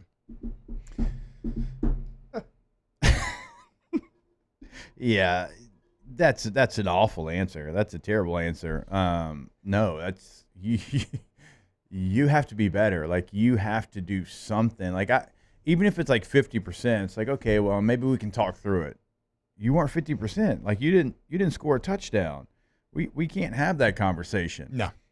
Like, moving the ball is one thing, but that's not the object of the game. The object of the game is to score points and to score touchdowns. Interesting. And once you get into that red area, it's 6 points, not 3 points. So no, that's an awful answer. And that answer lines up with what you do in the red zone, which is throw a fade for no reason. Nobody loves a no reason fade more than Derek Carr and the Saints. Just automatically ball snapped, good coverage, doesn't matter. Let me throw a fade. And a fade that's not really ever a good throw. A lot of times a fade that lands out of bounds. And the great Peyton Manning used to tell us this all the time in practice. Never in the history of football has a pass been completed out of bounds. And I think he needs to call Derek Carr and tell him that as well. So, no, that's a loser's answer right there. I mean, you tell me an uber important 3rd and goal. Like, I don't care that A.T. Perry stopped his route. In what world, when you have the weapons that you do, is the immediate read to throw a fade to the rookie wide receiver who's barely played on 3rd and goal the answer? Like, bad execution, yes. Awful in concept as well. So you're bad on both levels. Tight. And like the things that we were talking about leading into this game, because we had multiple weeks to talk about it, we're like, hey, the Falcons, they're not using Bijan Robinson at all. Well, he had 16 for 91 and a score. He had 3 more for 32 and a score. We're like, hey, Drake London, they took that guy in the top 10. They don't even use him. 5 for 91, 18.2 yards per catch. Cordell Patterson, we talked about him. Remember last week? I think that was all fair. We were talking about him. He had 8 for 43. So, like, the things that the Falcons haven't been using, well, they used them, and they worked well for them in this game against the Saints. Yeah, so I like the announcer's spin zone, too. They were like, they just want to make sure Bijan's good for the final push. Like, okay, sure, yeah. That's something going on. No. Because we didn't even talk about the defense. A 4-6 football team saves their top 10 pick for the final push. They want to make sure he's fresh for the end of the year. Sometimes announcers, I wish we could just. I just think that, I think that Arthur Smith is better than Pete Carmichael, but also not the best when it comes to. We saw the chart. Yeah. There's Pete Carmichael, who's the worst. Yes. Arthur Smith somewhere close to him, but just not the worst. So it's, Pete Carmichael is as much of an outlier on the bad as Jaden Daniels is good. Like, even Matt House is at the bottom, but he's not out there on an island alone. Pete Carmichael offensively is. And I want the Saints to lose. I don't want the Saints to lose. Winning is always fun. I would love for the Saints to end up with a first-round quarterback. And call me prisoner of the moment. And obviously my fan allegiances and biases are at play here. But even the Cannon was saying this at Thanksgiving. Get Jaden Daniels. Let him sit for a year, a la Alex Smith, Patrick Mahomes. Kick Derek Carr's ass out of town. And then give the keys to JD5. Let's go, boys. I would be completely on board with all of that. Derek Carr in this game graded out at 52.5%. One of the worst graded quarterbacks in the NFL. He was, let's see. Yeah, he was 49% on pass attempts. So I guess he got some points, bumped up there for like a rush that he had maybe. Our guy Big Fave texted us the other day. I would make Doug Marrone the interim head coach, Ronald Curry the coordinator, Joe Woods the DC, which he already is, Fire Mickey Loomis, Dennis Allen, and Pete Carmichael, clean house. Well, I don't think Loomis is going to fire himself, but well, I mean, I do feel you'd be like to be ownership. I think Loomis is going to be untouchable, but I hope he's willing to finally let go of whatever ghostly shadow of that prime era that they've been so desperately trying to cling on to. Like we said on Friday, I think we used this analogy, Jake. This current makeup of the Saints is a bit like Jack floating in the Atlantic Ocean, clinging onto that board, thinking there's still some outside shot he's going to get to sleep with Rose once again, and maybe they'll have a happy life. Nah, son, you freezing to death, okay? You about to sink to the bottom and be lost to time forever. Yeah. And so, good on you for fighting and surviving the initial sinking of the boat and doing everything you could to hold on to what you had. But like Rose, it's time to let go.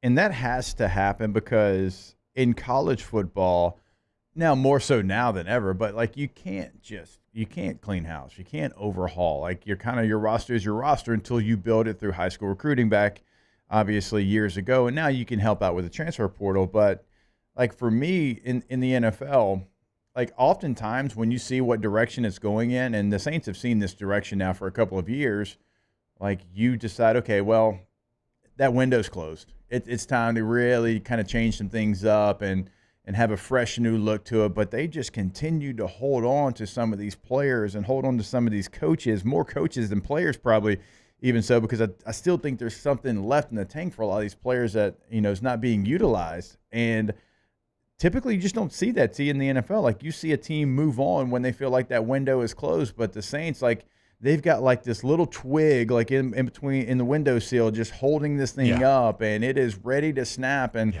they just won't give into it. And I just don't understand why, because I mean, you watch these games and it's the same story over and over and over again. It's not like it's just this year.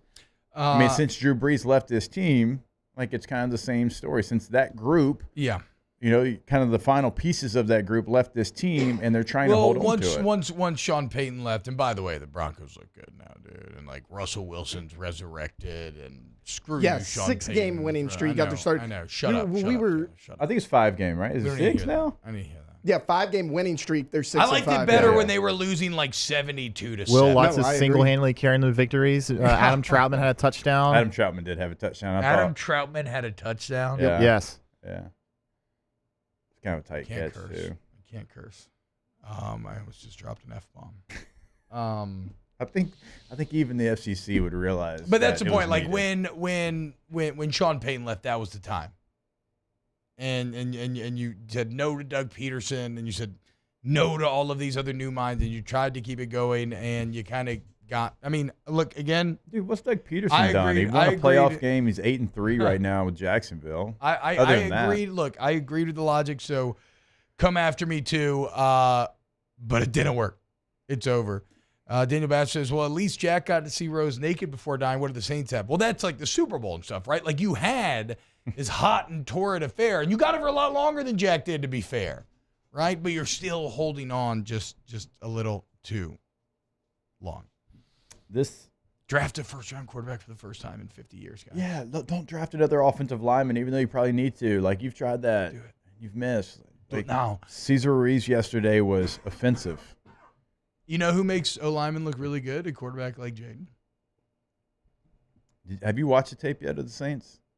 I don't know. I got to be honest. I don't go back and watch the Saints film. It's too much football anyway. I barely have the appetite to watch the Saints on Sunday right now as it is. So, no. I was just going to tell you, just watch 51, but that would only make you more angry. So don't do that. No, I'm not going to do that.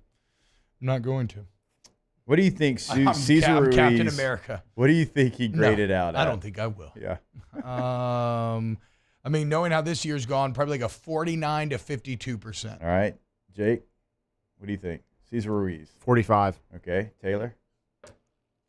41. Your response does make me think it's lower than what I guessed. I think it's 41. 43.2%. Wow. 43.2%. Unbelievable.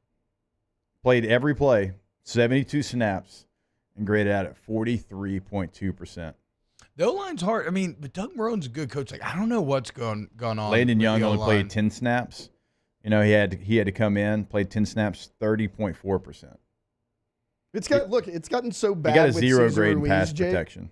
It's gotten so bad with Cesar Ruiz that the Saints have missed a block. It was like late second quarter yesterday. And I'm mad and I'm looking, I'm like, oh, it was Cesar Ruiz. And like I wasn't mad anymore because like it's the norm now. Like I saw it and I was like, oh, I thought it was Ramczyk. It was Ruiz. Yeah. Like, whatever. You know, and look, he's a good college player, but he was a good college player at center, not guard.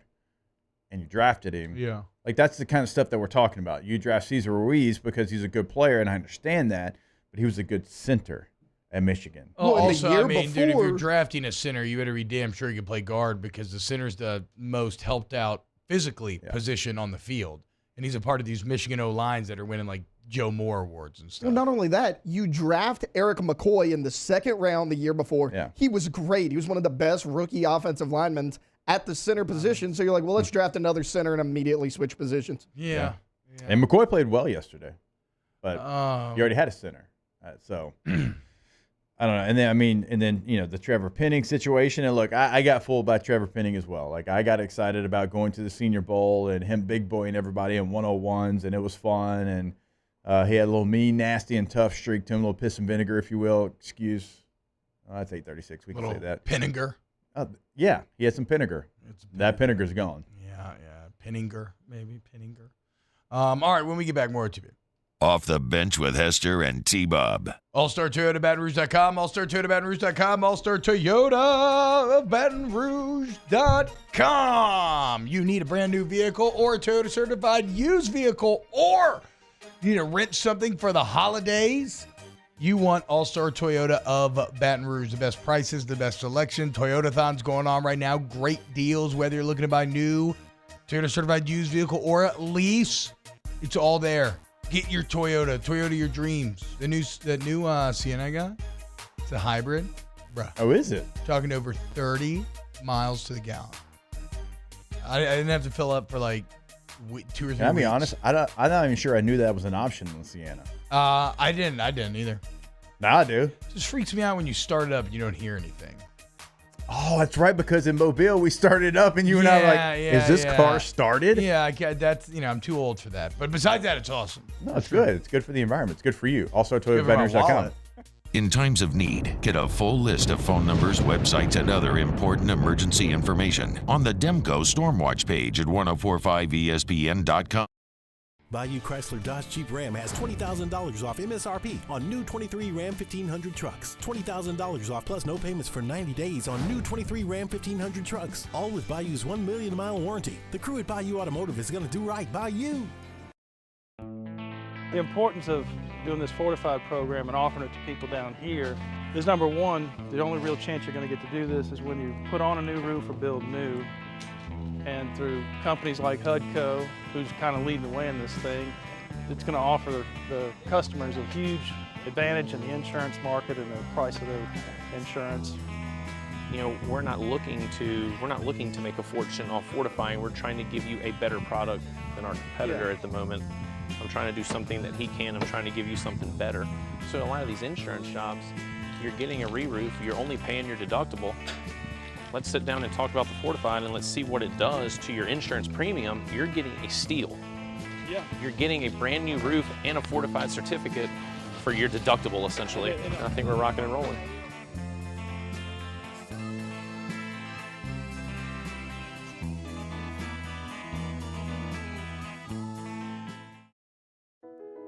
I've been doing business with Luba for 25 years. They're dependable, trustworthy. It's just the attention to detail with our clients. Our folks have years and years of experience. They're highly trained professionals, but many companies have that asset. What I'd like to think makes Luba a bit different is that we use those talents in a way that truly is dedicated to serving the needs of the folks who depend on us. Dylan Cruz here to tell you about Six Rings Baseball and Softball Camp. If you live on the North Shore and play ball, go to Six Rings Camps with former LSU assistant coach Dan Canaveri. His knowledge is second to none, and your child will improve and have fun doing it. Camps were held at Coquille Park and Six Rings Academy in Covington with 4 sessions over the summer. Full day and morning only sessions are available from ages 7 to 13. Go to sixringsbaseball.com or call 985-206-9096. Learn the game to love the game. Electricity is all around us, and our families depend on it. Every day is sparked by the power of a cold drink or a warm meal, a movie night, and a comforting light at the end of a dark hallway. From sunrise to sunset, playtime to bedtime, our team is ready to take care of your electrical needs. Even in the case of an after-hours emergency, the light in your life shines brighter with Mr. Electric.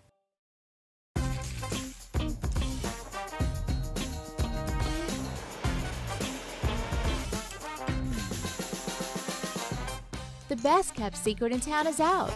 Matt Moscona inviting you to join us for Monday's AFR, presented by Relief Windows. We're recapping LSU, Texas A&M, and Saints Falcons. Look forward to seeing you back here Monday after the holiday, 3 to 6, 104.5 ESPN Baton Rouge.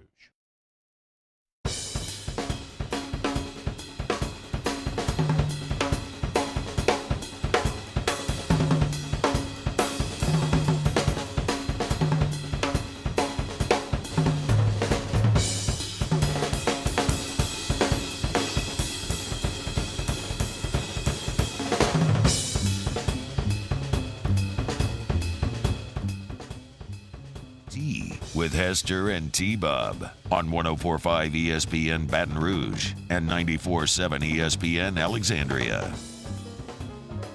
About to take Dennis Allen, Pete Carmichael. Not quite my tempo. You fast or you slow? You look slow to me, Pete. Get the hell out of here. It's a great piece of music. It's weird to think about writing the piece of music that has to feel like when it's a movie about a piece of music, it's going to be like incredibly badass. It's always interesting to think about trying to write that music and have it pull off that feeling of being incredibly badass. It's a good point, actually. But they did it. Yeah. They did it. So we learned on Friday that Jake is a jazz drummer. That was on Thursday. That was on Thursday? I was here. That was Wednesday. Wednesday. We didn't do any shows on Thursday. Wednesday, whatever. Same thing. Yeah. Yeah. Good movie. Anyway, are we back to the Saints now for one more segment? Sure. They've got the Lions at home. Not that matters, but but you got an angry Lions team. Yeah, you do. Now, that was another thing me and the camera were talking about Thanksgiving is thanks to, by the way, yeah, the Thanksgiving football left a lot to be desired. Yeah. But whatever. The Cowboys played well. Okay, relax. Yeah, but that game sucked. Yeah, that was part of the problem. We needed like one good game. Yeah. And now, you play the Commanders and the Giants twice a year. Okay, get out of here. Yep. Did y'all see the stat that the Lions, when they play on Thanksgiving and it's a waxing gibbous moon, like the moon phase is waxing gibbous, they've played 13 times and they're 0-13? I feel like they're 0 forever on Thanksgiving. I'm not sure I've seen them win a game. I want to know who took the time to look that stat up. Yeah. Who has that much free time? That's my guy, Jay Kudo on Twitter. I don't know if you've ever seen him, but he posts a lot of just random like Twitter I'll follow him. facts I'll follow and him stuff. right now. And a lot of MLB, mostly MLB stuff, but he does tweet some other stuff. Very Bob Uecker. Yeah, right? he posts just a lot of random stats. Well, waxing gibbous or no, them having the winning streak against the Packers, but then losing at home on Thanksgiving when their fans are so excited to be there is just going to create a infuriated, motivated Detroit Lions team that is coming down to the Dome for blood. Yeah. And you look like a poor little wounded animal skittering into the corner. Just you could smell you from a mile away. And after that, the schedule eases up. But this one's going to be tough, and it just feels like you have to find a way. And I'm not sure what that way is. And Detroit has so many playmakers on both sides of the football. Like, I'm just thinking about that defensive front, really that front seven, getting after the Saints' offensive line right now. Now, defensive backs is somewhere that they do struggle in Detroit, but we don't know. Like Chris Olave goes out with injury, and Michael Thomas is on IR. Yeah, that was. I mean, you're gonna have A.T. Perry and Keith Kirkwood. That was also when you kind of felt like, okay, that's it. Let's just pack it up. It was like Olave, Shaheed, McCoy, Cam Jordan all found their way to the sidelines at one time or another on Sunday, and it's like, okay. I don't. What you're telling me? You don't think the Saints can handle Aiden Hudson? Exactly. That's exactly what I'm telling you. Alex Anzalone, he was so bad we ran him out of town. And playing really well in that uniform. I mean, gosh, this game against Atlanta was so. Now you still got another chance against them in the regular season finale, but I mean, they're Jets, Bucks, Panthers, Colts, Bears. I'm done looking at the schedule. I don't even. Well, okay, are you talking about Atlanta's schedule? Atlanta's schedule. Oh, okay. Yeah. Well, they're pretty bad too. So like they'll trip up some of those as well. For the Saints, like Jake's saying, yeah, you want to have optimism because their schedules lighten up. But guys, listen to this.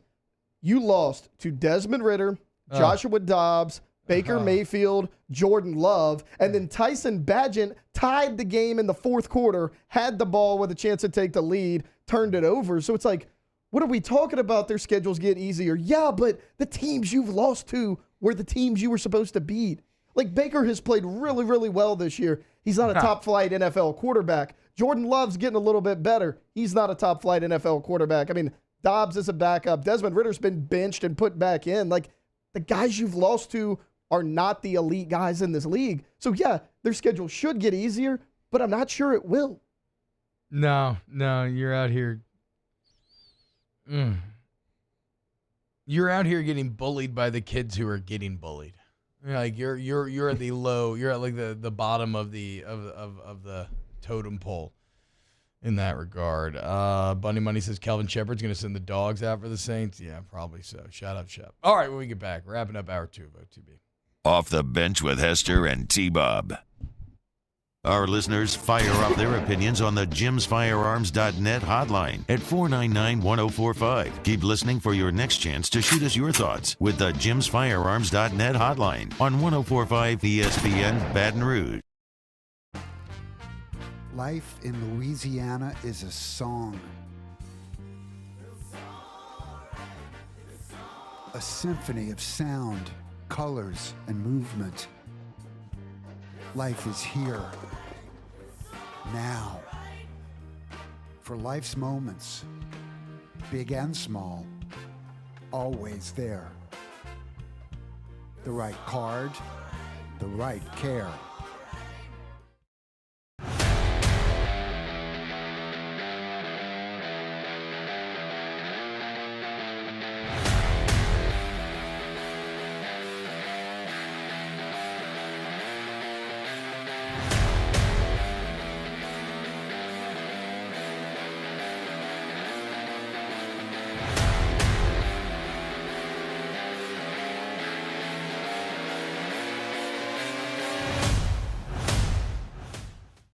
Gulf Coast Office Products is a nationally recognized Savin office equipment dealer based right here in Louisiana. Over 100 employees strong, Gulf Coast has the boots on the ground to support all vertical markets, from education, engineering, legal, and finance. With the latest in office technology, from desktop to production segment units, Gulf Coast and Savin have the perfect fit for you.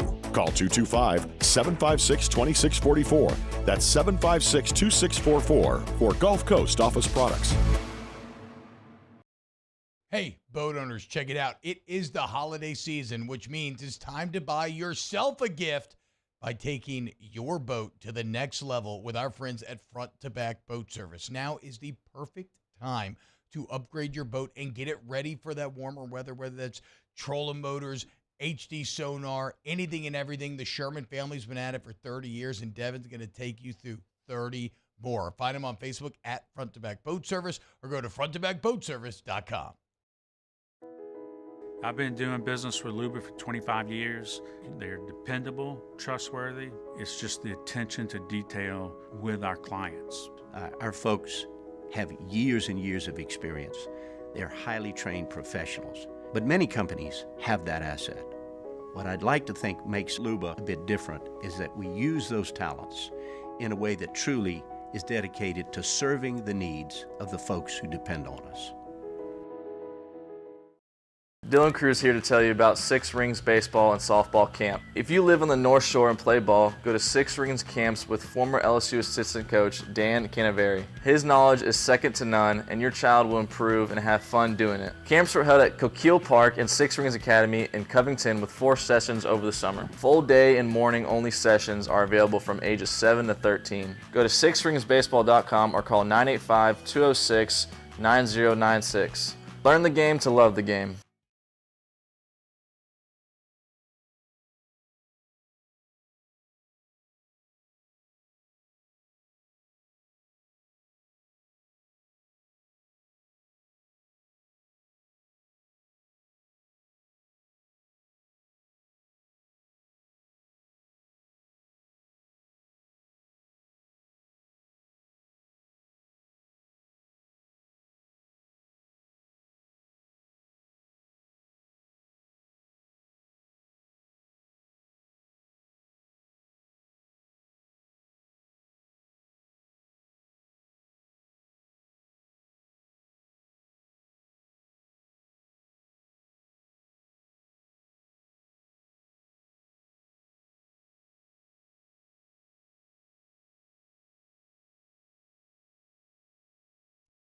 Join me and Jimmy out for the Monday edition of Live at Lunch. We're at Big Mike's on Aspen Square in Denham Springs, recapping the final regular season weekend of the college football season. Live at Lunch, 11 a.m. weekdays on 104.5 ESPN Baton Rouge.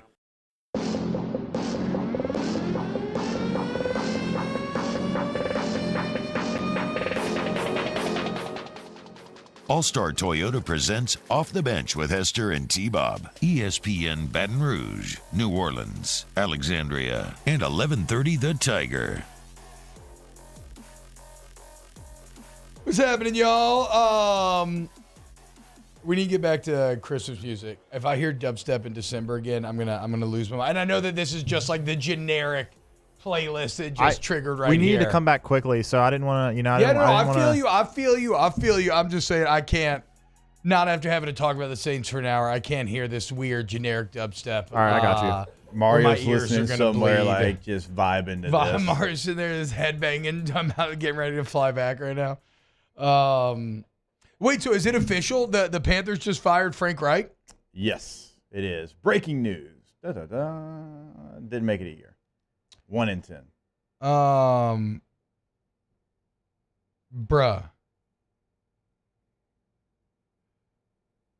David Tepper bought the Panthers in 2018. Counting interims, coming into this year, he had 5 coaches in 6 seasons, which means you can bump that up to 6 and 7 as you're about to get a new interim coach in Carolina. Tepper fired Rivera, fired Rule, fired Reich. Also, he's the owner of Charlotte FC, the MLS team. They were an expansion team that began in 2022. This past season, it says, the 22, they were 10 and 11 and 13. 10 wins, 11 losses, 13 draws. They were 9th in the Eastern Conference. They made the playoffs. They lost in the first round. Okay, not bad for an expansion team. Tepper fired the coach. Bruh. I mean, and again, I get it. Like, I'm not saying any of these coaches were the answer, but like, man, at a certain point, I know the Panthers are really bad and everything hurts because with CJ Stroud and Miko Ryans and them are doing, but like, I mean, at a certain point, Tepper, you're going to hurt your own ability to attract talent. And like, is that like? But can you call Dean Spanos and have a conversation with him and let him know how you move on from a coach that's not performing the way he should before you figure out how to stabilize the Panthers there? Tepper, I guess he wants it his way. You know, we'll see if Jerry G. Why can't DA be fired ASAP? I mean, right? Like exactly like Jake just said. Everybody who doesn't like their head coach currently is like, yeah, we need a little David Tepper. Yeah. Again, I don't know if it's a great road to success long term. We'll have to wait and see. But I suppose there is something to be said if you just think a guy's just not working out and not going to work out And these rich NFL owner guys, like they're used to their vision of reality is reality, right? And that like my word is law. I'm here. Most of them at least. So like I'm here because I know more than you. And so we'll see if Tepper's right. I'd be a little sketched out though if I'm a coach to go take that job. Like he's gonna have to take a chance on someone. It's gonna be hard to get a good candidate. He'll have to get either a recycle, which Frank Reich was, or he'll have to get a young up and coming coordinator. Because no established head coach that's worth anything is going to leave where they're at to go there. Not after that record of firing coaches. Champ says a guy with brass balls on his desk, don't mess around. He fires people. Does he can we get confirmation? Does David Tepper just have literal brass balls on his desk? It would seem to jive with the thing is though, wasn't Frank Reich supposed to be like the quarterback whisperer? I mean, he had a nice run of when he was with Phillip and with the Chargers and Shane Steichen and him were really close, and he had some moments with the Colts, but Bieniemy? I think he's passing the test with the commies. Off the bench with Hester and T-Bob. Hey, boat owners, check it out. It is the holiday season, which means it's time to buy yourself a gift by taking your boat to the next level with our friends at Front to Back Boat Service. Now is the perfect time to upgrade your boat and get it ready for that warmer weather, whether that's trolling motors, HD sonar, anything and everything. The Sherman family's been at it for 30 years, and Devin's going to take you through 30 more. Find him on Facebook at Front to Back Boat Service or go to fronttobackboatservice.com.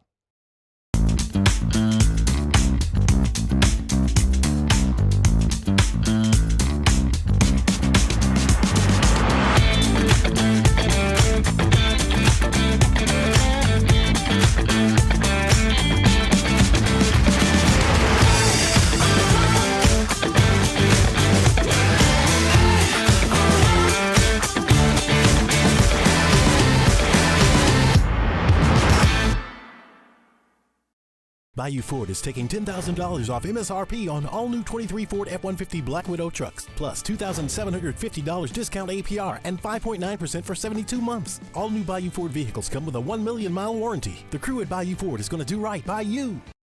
Electricity is all around us, and our families depend on it. Every day is sparked by the power of a cold drink or a warm meal, a movie night, and a comforting light at the end of a dark hallway. From sunrise to sunset, playtime to bedtime, our team is ready to take care of your electrical needs. Even in the case of an after-hours emergency, the light in your life shines brighter with Mr. Electric. It was a humid day,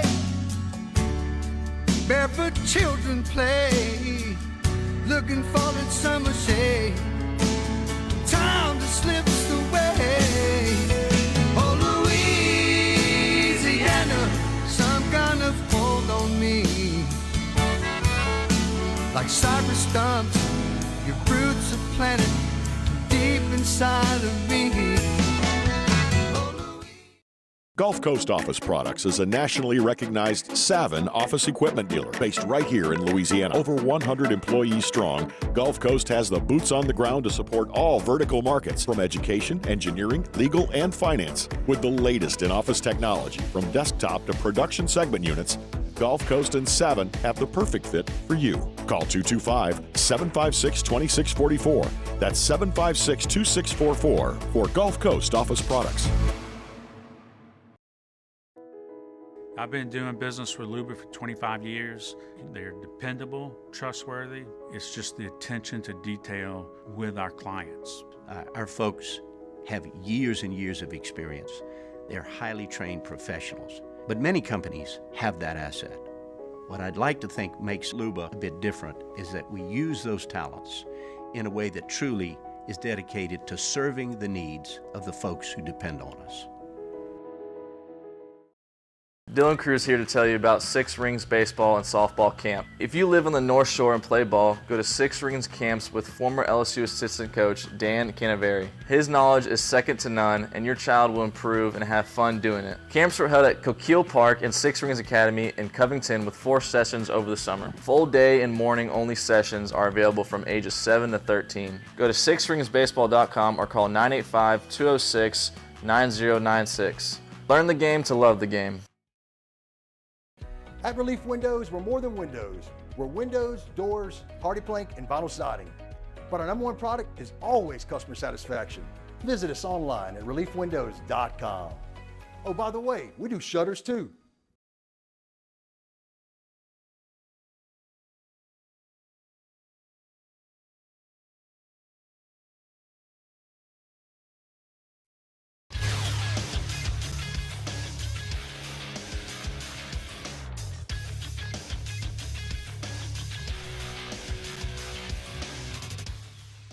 Good morning. It is 9 a.m. on Monday, November 27th. Today in Baton Rouge, expect partly cloudy skies with a high of 59. It's in the low 40s right now. Coming up on OTB, we'll have weekend winners in just a few minutes here after this intro. And then Hold the Mayo will join the show the next segment at 9:15 for Spread Lines. You can follow today's show on Twitter, Instagram, and TikTok at OTB ESPN. And watch us on YouTube at the 1045 ESPN channel. Hour number 3 of Off the Bench, live from the Mercedes-Benz of Baton Rouge Studios, starts now. All-Star Toyota presents Off the Bench with Jacob Hester and T-Bob Hebert. Yeah. Off the Bench with Hester and T-Bob. Hey, P, they said I got to come off the bench. All-Star Toyota presents Off the Bench with Hester and T-Bob. Yo, yo, yo. Yo, what's happening, y'all? Hour number 3 of OTB. Golly, a lot of crud in the air. Patient Plus maybe in the future for your boy. Let's go get like something. If that's you, Patient Plus Urgent Care, patientplusuc.com. There's one near you. Go check it out. Ask about the Patient Plus membership while you're in there. Unlimited visits. Right? Flat yearly fee, and then you get to go as many times as you want. Steroid shots, whatever you need, they got you.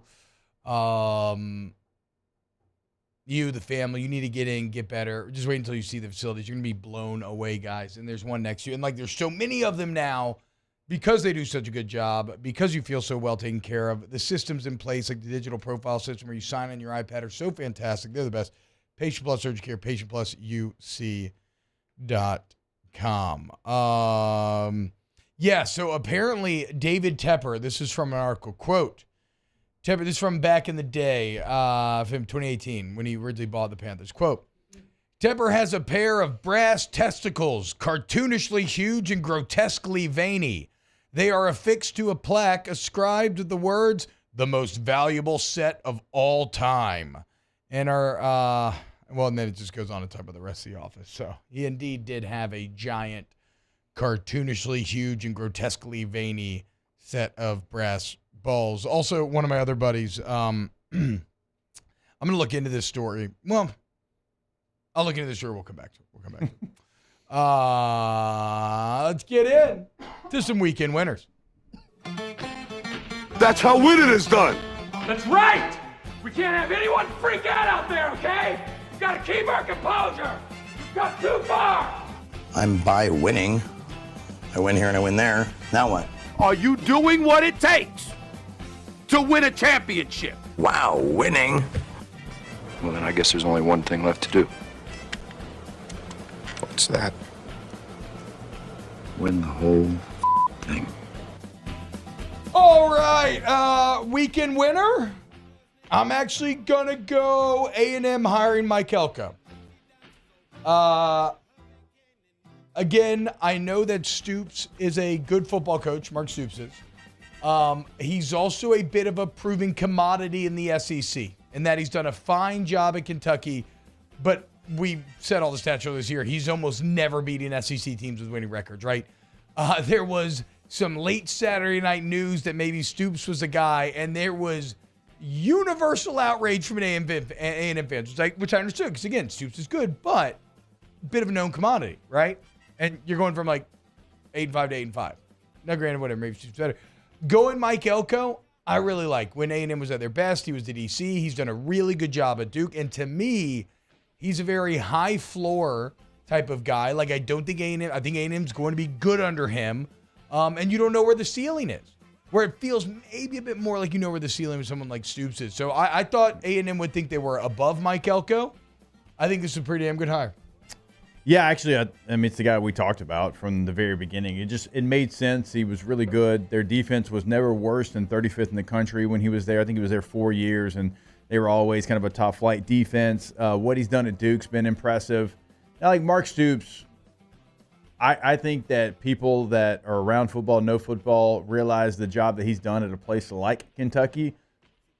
But I also agree with T. Like, A&M fans don't want to hear that. Bro, like, they didn't want to hear that. He's been in the SEC for a decade, and they would not have been excited with that, although I think Mark Stoops is a really good coach, and I remember where Kentucky was before he got there. 2 wins over SEC teams that finished with winning records in his decade at Kentucky. I get it. But you can't hire that guy. Just beat Louisville. That's one of them. Yeah. They didn't Top finish. 10 team. Yeah, they didn't finish in the SEC. But, yeah, that's a good win. That's probably the best win of the Mark Stoops and era. And continues to own Louisville. Which that matters, right? Owning your arch rival. But I agree. Like, I think Mark Stoops is a really good football coach, and people don't understand, the limitations of a Kentucky sometimes. But I also think Mike Elko is a better fit at Texas A&M, and so I would back you up with that, T. I Mike think it is a Elko good may hire. be a better coach. That's what I'm saying. Like, we don't know where his ceiling is. He did a hell of a job at Duke. A really, really good job. All right, I'm going to throw this one at Moscona, weekend loser. As someone who has no emotional attachment to this game, I'm still appalled the refs missed the personal foul and kick-catch interference against Baltimore. Yeah, bad calls, Bush League bolts. We never get those, whatever. But he finishes it with, if the Chargers have fans, they should be pissed.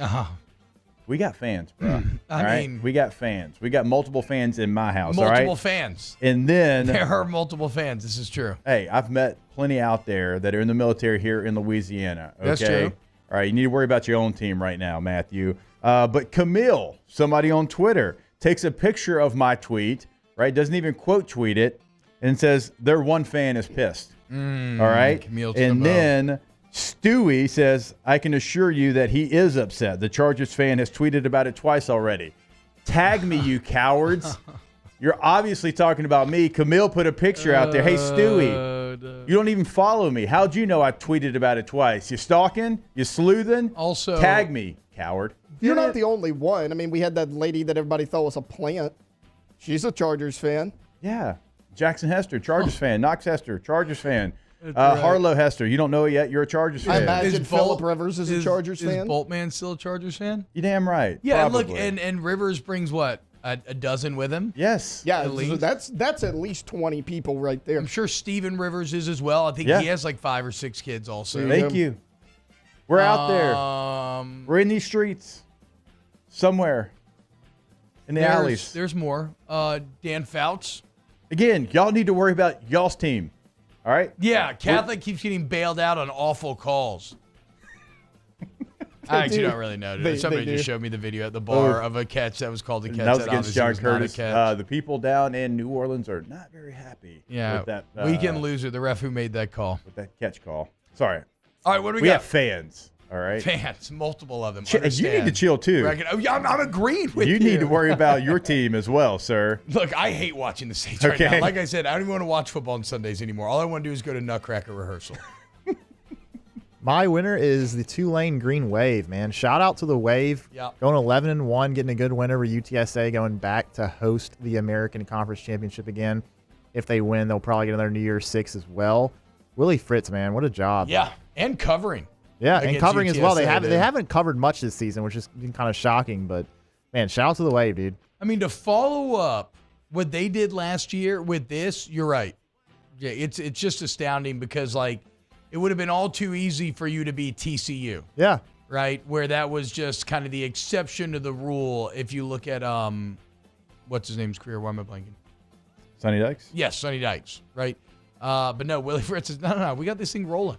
And again, unless Fertitta just like buries you in gold bars, I don't know why in the hell Willie Fritz's name is being attached to Houston. Yeah, I got to shout out Hunt Palmer as well because before the season started, it was actually leading up to the Ole Miss game, which they played really well in. It was very close. They probably should have beat them, honestly, but they have their starting quarterback. Yeah, exactly. They didn't even have their starter, but Hunt Palmer was saying, Tulane, they're not a very good team. They had a good season last year, but no Hunt, they're very good. They're going to go to another New Year's Six. They're going to beat SMU and they're American. Let's go. I love Willie Fritz. God, I love Willie Fritz.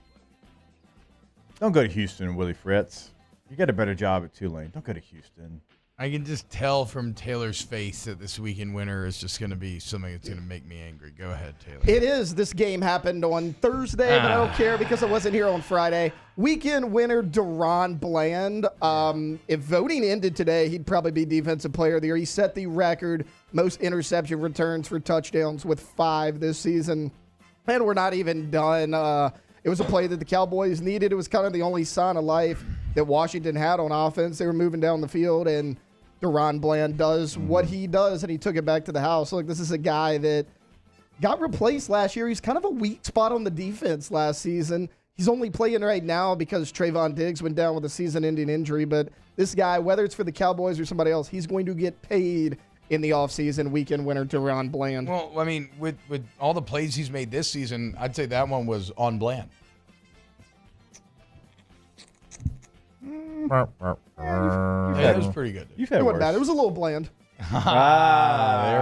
There we go. Nice job. All right, weekend loser. Mississippi State hiring Jeff Lebby. Don't love it. Did a great job with the Oklahoma offense. Don't get me wrong, right? And so in keeping with our, you need to have somebody who's at least like a leading mind on one side of the ball that can allow you to punch up. I can say, okay, I can feel a lot of that on Lebby. But, I mean, after what you just went through with Joe Moorhead is going with a never-been head coach OC the play. I mean, Zach Arnett, too. He's never been a head coach, and that didn't last a year. No, I mean, and even then, this is what I'll say. And again, so many times we judge hires just off of what our expectations were. So maybe I'm saying good on Mike Elko and this is bad, whatever. I guess these are my opinions. Maybe I'm way off. But if I'm a Bulldog fan, I need to hear that Jamie Chadwell said no. I need to hear that Willie Fritz said no. I know the AD is going to say whatever the AD is, but I need some sleuthing, some reporting, and I need somebody to make me feel better at night that some of these other guys said no, and so that we ended up with Lebby, not that we pursued him over a Chadwell, who just finished 12-0 at Liberty and had a mariachi band in the locker room playing immediately afterwards. It was awesome. Weekend winner, Jamie Chadwell. Yeah, so for Lebby, for me, I think he's a good football coach. I do. And he was always going to get his shot to be a head coach. But Mississippi State's just tried this their last couple of times out, and it's not worked. And so, if I'm Mississippi State, I think somebody like a Willie Fritz that's got this, track record of being in a program, building that program, you can fall back on that. He's done it in multiple places. Like with Lebby, just like with Zach Arnett, just like with Joe Moorhead, you don't have the ability to fall back on that.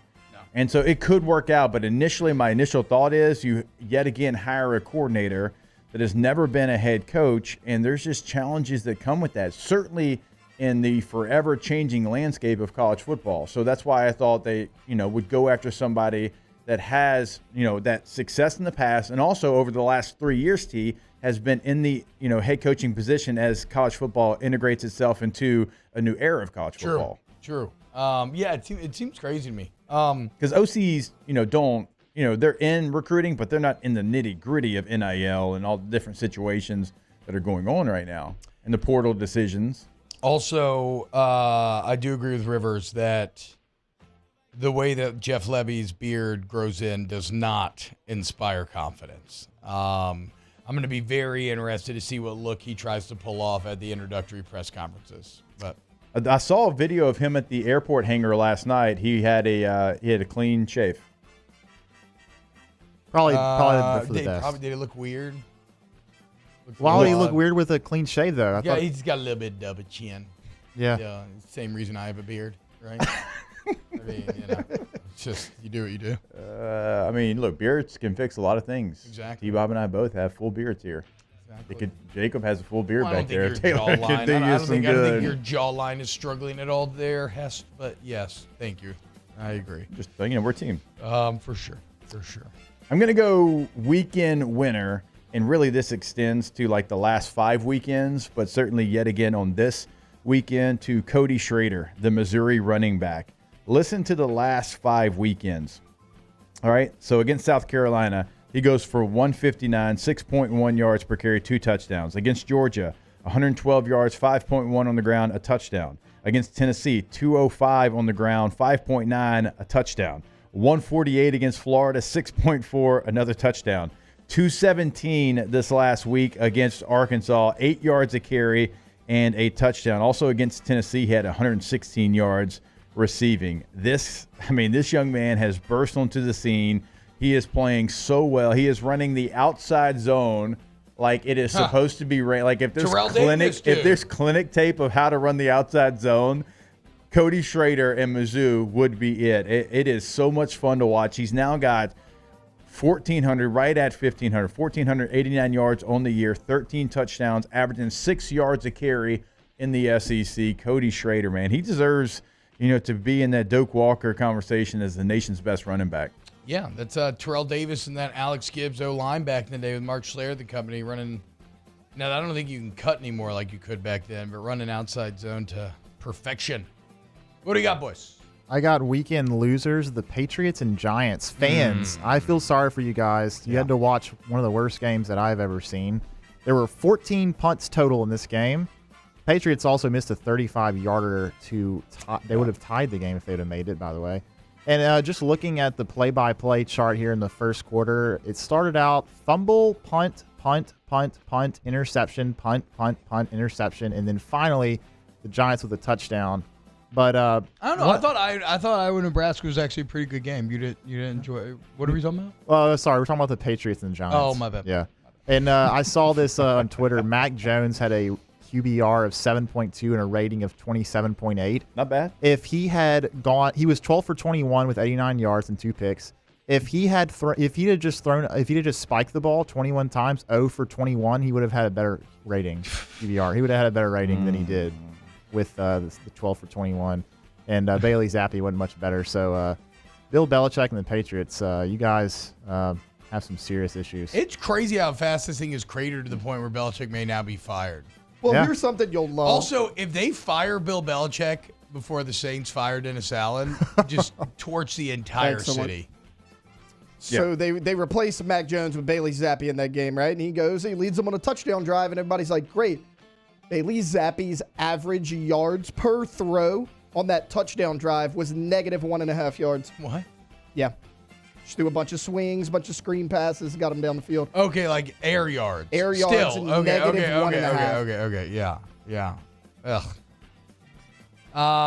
Weekend loser, Indiana football paying Tom Allen $20 million worth of buyout? Yeah. I think this is worse than A&M. I don't understand it. You're Indiana, first off, but second off, like, in what world do we live where your boosters are more willing to pay Tom Allen $20 million to go away than to not pay recruits $5 million? Put 5 of that 20 into NIL and just pay kids and get pretty good recruits and deal with Tom Allen until you don't have to pay him $20 million. That is insane to me. What an unreal, like, the economics of college football are mind-blowing. That's the third biggest buyout of all time, if I'm not mistaken. Jimbo, Gus Malzahn. Gus was like 21-22. He was right in there. And so now he goes Allen at Indiana. Yeah. Indiana, like, third biggest if this buyout. was Indiana basketball, I could, it's Indiana football. Like, what do you expect? Antoine Randall ain't walking through that door. Yeah, and Kalen DeBoer and Michael Penix already walked out. I mean, that's who Tom Allen owes this money to. He should have to give a percentage to Penix and DeBoer. But DeBoer's going to be fine. I mean, 20-something. I'm a take half of that, put it in NIL, and let Allen roll. Because who you getting? Who's coming in there? Exactly. I got another weekend winner. Real quick. Only reason I'm doing this is because they did not play my team, but I got to give a weekend winner to Jake Elliott. Eagles kicker. He was lining up for a field goal to head into overtime. 59 yards in the wet, the wind. Yeah. It's a downpour. He drilled it. Like a I mean, line it could have been drive, good for about 65. So shout out Jake Elliott. Huge kick for the Eagles. Weekend winner, Jed Fish in Arizona yet again. Yeah. 59-23 over Arizona State. It brings their record to 9-3 on the year, 7-2 in the Pac-12. And their losses, remember, overtime on the road against Mississippi State. You had an overtime loss on the road against USC, and then you lose to Washington 31-24. Jed Fish deserves a lot of consideration for Coach of the Year in the country. Yeah, I would agree with that. Pretty wild finish. Also, how about Gundy and Oklahoma State in the Big 12 championship? All right, let's go to break. When we get back here on OTB, spread lines with our guy Dem Snow, aka Hold the Mayo. OTB OT. CentralPlumbing.org. Go to CentralPlumbing.org. 925-8552 is the number. 925-8552. I hope you all survived Brown Friday, y'all. Did you survive? Yes. Okay. No Central Plumbing called, which is great. But I do know that with 24/7 emergency service, flat rate pricing, excellent warranty coverage, and the fact that everybody's obviously licensed, bonded, and insured, and they send me information ahead of time about who's going to be in my home, that if I had problems, I would have known exactly where to go. So commercial, residential, either one, centralplumbing.org. Yeah, go to that website, centralplumbing.org, where you can find the bathroom remodels that we always talk about. Now, you know that the holidays have passed right now. You can maybe check out those remodels. You know they're always there for those emergency services. So you do have another holiday coming up. It's a great thing about them. Like 24/7 also means 365. So have this number saved in case you fall into that emergency, 225-925-8552. In times of need, get a full list of phone numbers, websites, and other important emergency information on the Demco Stormwatch page at 1045ESPN.com. Follow us on Twitter at 1045ESPN to cast your vote in the Citizens Bank and Trust Poll of the Day. Vote daily inside Off the Bench, live at lunch on Palmer. And after further review, Citizens Bank and Trust brings you the Poll of the Day via Twitter at 1045ESPN. The world's leaders in obesity research, obesity medicine, and obesity science are right here. We're doing something that no one's ever done or trying to answer a question that no one's ever asked before. Pennington is a real jewel when it comes to research. We are finding the solutions to the world's worst chronic disease, which is obesity. Louisiana needs Pennington Biomedical. Electricity is all around us, and our families depend on it. Every day is sparked by the power of a cold drink or a warm meal, a movie night, and a comforting light at the end of a dark hallway. From sunrise to sunset, playtime to bedtime, our team is ready to take care of your electrical needs. Even in the case of an after-hours emergency, the light in your life shines brighter with Mr. Electric. Hey, boat owners, check it out. It is the holiday season, which means it's time to buy yourself a gift by taking your boat to the next level with our friends at Front to Back Boat Service. Now is the perfect time to upgrade your boat and get it ready for that warmer weather, whether that's trolling motors, HD sonar, anything and everything. The Sherman family's been at it for 30 years, and Devin's going to take you through 30 more. Find them on Facebook at Front to Back Boat Service or go to fronttobackboatservice.com. His name was Cain. He had a horse along the countryside. I saw him ride. One day they found him.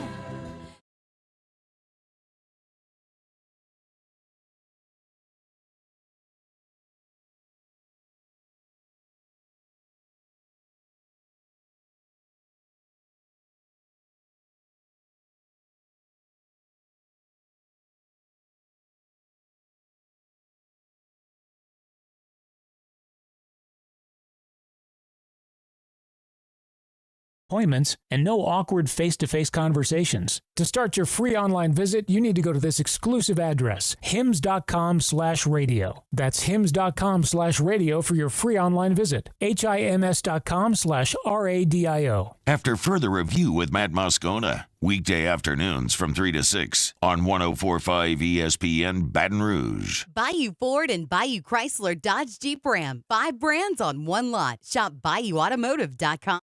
Join Taylor Sharp for a Monday edition of the Hunt Palmer Show. We'll be reacting to A&M and LSU. How's the Heisman race looking? Saints, Falcons, and much, much more. Hunt Palmer Show, 1 to 3 weekdays, 104.5 ESPN Baton Rouge.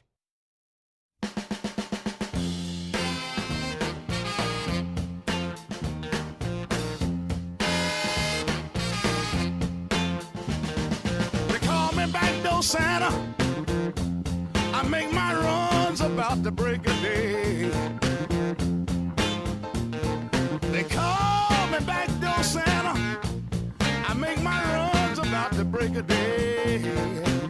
Oh, oh, oh. I make all the little girls happy. OT with Hester and T-Bob on 104.5 ESPN Baton Rouge and 94.7 ESPN Alexandria. They call me Backdoor Santa. Because I got them. Let's go to spread lines with our guy, Hold the Mayo, who just released some fire merch. The new Grinch Red Beans merch is just absolutely fantastic. He's in spread quarters right now. HCMsports.com/shop if you want to go check it out. Support the boy as he has to deal with, well, the Saints and Saints post-game shows with callers, which I can only fathom are like awesome in some ways, but just depressing in many other. Dev, what's up, man? How we doing? What's happening? Grinch, how the Saints are playing. Everybody down here, everybody on the Gulf Coast is feeling Grinchy this morning, man. It's just absolute tragedy, bro. You know, just to sum it up in a lot of words, Carr's just not worth it, bro, in so many ways. You know what I'm saying? He's not worth the ups and the downs because the ups aren't up enough. You see what I'm saying? Yeah. He's not worth what you paid him. $60 million guaranteed. He ain't worth $60,000 to me. He ain't worth a small house West Bank to me. He's worried about what the Saints fans are saying. You could tell. You listen to any post-game interview he's in. Look, if you saying the word Twitter, you're not. You know what I'm saying? You're flustered, bro. Yep. You've been in the league 10 years. Why are you worried about what Twitter's saying? Welcome to the New Orleans Saints, bro. That's how Saints fans are. You see what I'm saying? Yeah, it's like he tried to be like, if you care about what Twitter says, then we don't need that. And it's like, well, okay, well, that's a good point. You're telling us by extension you care what Twitter says. You care what Twitter says, bro. We know people, bro. We see people talk all the time. We know what indicators mean. He's sitting there congratulating. That's another thing he said. Congratulating the guy that picked sixth him. Yeah. On the field. Yeah. He's a Falcon. He's a division rival. And he picked sixth you. And you're sitting there ass slapping with him. Yeah. Talking about it was a good play. That's a Mario move right there. What are you? Cuck move. I don't know what this guy is. Gets all his receivers injured. What is the good quality about this guy? He's got a good heart. A good heart not going to save you, bro. You're carrying the football like it's a cell phone. If A.T. Perry ain't there, he fumbles right there. I mean, it's just like, dude, I could bring up 100 things, bro. And then just on top of it, the coaching staff is horrible, man. Here's a good example for you. Jamal Williams. He had 17 touchdowns last year. This stat made me literally turn into a ghost. He had 17 touchdowns last year. We can't get this guy into the end zone one time. No. He's got to be so depressed watching all of his partners in Detroit. Does he have 17 carries this year? The Saints. I mean, it'd probably be close. I don't think so. I'm gonna look it up. I don't think so. And the numbers are bad. It's like in the hundreds. He's in the hundreds on rushing. It's just disgusting, man. I don't know what to say. But even that goes back on Loomis a bit. We talked about it. Like, I know you're trying to make up for Alvin Kamara's 4-game suspension, but for short yardage, this isn't something new you learned this year. For short yardage, your best package is generally something with Taysom Hill. So, like, already you have a go-to very good short yardage option there, and then you signed another one, and at the time we're like, okay, yeah, maybe this will be good, but like now it just all feels very redundant. Behind that offensive line too, like he's got 47 carries on the year for 137, 2.9 yards a carry, but AK's 3.8 yards per carry. Like some of that might be them, but I'm going to say it's on the offensive line that continues to grade out in the 50% when you look at run grade every single week. Yeah, I mean, no doubt, dog. I mean, you were talking about Cesar Ruiz earlier, dude. And that's another thing, man. It's just these picks, bro. You know, these picks over the last few years, bro. Like, look at Lamar Jackson last night. How can you not sit there and watch that guy and be like, you know, we not only did we pick, but we traded up to pick Marcus Davenport in that draft. 18 selections before Lamar Jackson, bro. You know, and so many other names. It's just like these picks are just gross, bro. Peyton Turner, you know, I hate even saying their names, you know. I thought I was like, as the Falcons were lining up to kick the game-clinching field goal, I was thinking, if only Peyton Turner was here. Yeah. Somewhere out there, Mario, his one claim to fame. Like, if only Peyton Turner was here, Young Ho Koo didn't stand a chance. Koo's freaking lucky Peyton wasn't available. Yeah, like he's on the IR again. Yeah. Hey, but listen, I mean, the Saints running backs, look, it's okay, right? 3.8 yards per carry, 2.9 yards per carry, 3 yards per carry, 3.3 yards per carry. So, I mean, as a team, you're 3.8 yards per carry, just where you want to be, right in that sweet spot. Yeah, it just got so bad, man. And it's like, bro, like, okay, Dennis Allen, like, yeah, he's a great defensive coach, but it's like at this point, man, like the defense has nothing to like feel good about, bro. I mean, anytime they do anything good, they're gonna go watch the call on the field and you know, mess it up in the red zone, bro. Dennis Allen has no juice, dude. He has no juice either. Nah. I feel bad. He's just got no charisma. Like, it's actually, to me, the bigger upset is that he gets a defense to play the level that he has at times in New Orleans, because I just keep thinking back to him walking in with the rolling bag and the coffee at the very beginning of last season. It's seared into my brain. He just, I don't know, man, just doesn't have any charisma to him. And Pete Carmichael, it's like they forced this guy to talk one time this season when everybody was on his ass. It's like, bro, you can't convince me that this guy Pete Carmichael wants to be in the position that he's in, bro. Like, you know, this guy strikes me as a guy that's like probably playing Call of Duty in the basement. You know what I'm saying? Like, just not really wanting this pressure. You know what I'm saying? I don't know, bro. But to me, I think the main problem is for me, it's Derek Carr and the coaching, bro. But Derek Carr, sure. I mean, how many times do you have to see this, bro? You know, 300 yards, bro, and you didn't even score. Yeah, 444 total yards. Final 8 trips got to the Falcons 35, 5 trips to the red zone, and you come up with 6 field goals attempts, 5 of which were made. Pick 6, fumble, penalties, abject disaster. And I said it, man, I thought the season was on the line going into that game. There is nothing this team can do that makes me think that you should run it back. I don't care if you end up winning the NFC South. I don't think you should run it back. No. And maybe I'm being emotional. I don't care. No, I think it's just what it is. I mean, if you hook into all this money with Carl and all this stuff, I still think it's so bad that they're going to have to figure it out because it's that bad. You know? No, I think I'm saying I don't think you can run. I think Carr sucks, but Carr can be a bridge. Sucks. Carr can be a bridge to drafting a quarterback and letting him sit for a year and whatever. I'm talking about the head man. I'm talking about the coaches. And then when Carr's contract becomes palatable, then move on. So like we were talking about, draft Jane Daniels, sit him for a year, Alex Smith there, Carr the hell out of town, and then let Jane Daniels take over. Hey, I'm all about it. I said that last night on my show. That's probably what's going to have to happen is you're going to draft a quarterback.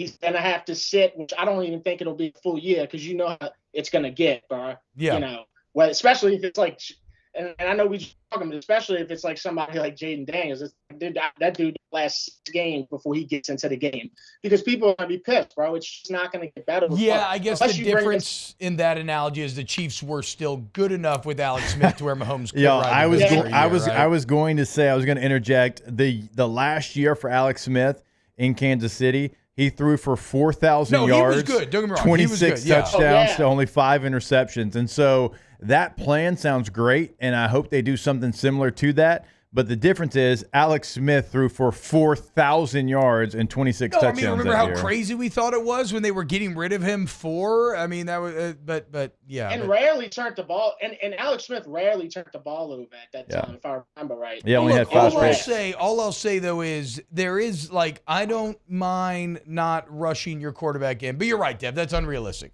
If like the Saints are doing bad and Carr's doing bad, and you did draft the first rounder, he would be. I mean, look at even Will Levis. He's out here playing for the Titans right now and doing all right. So, and Carr's got a lot of Tannehill energy. Dude. It's just like, yeah, it's just like you're not going to get nowhere. I always said that about Tannehill. You're only going to get so far with that dude.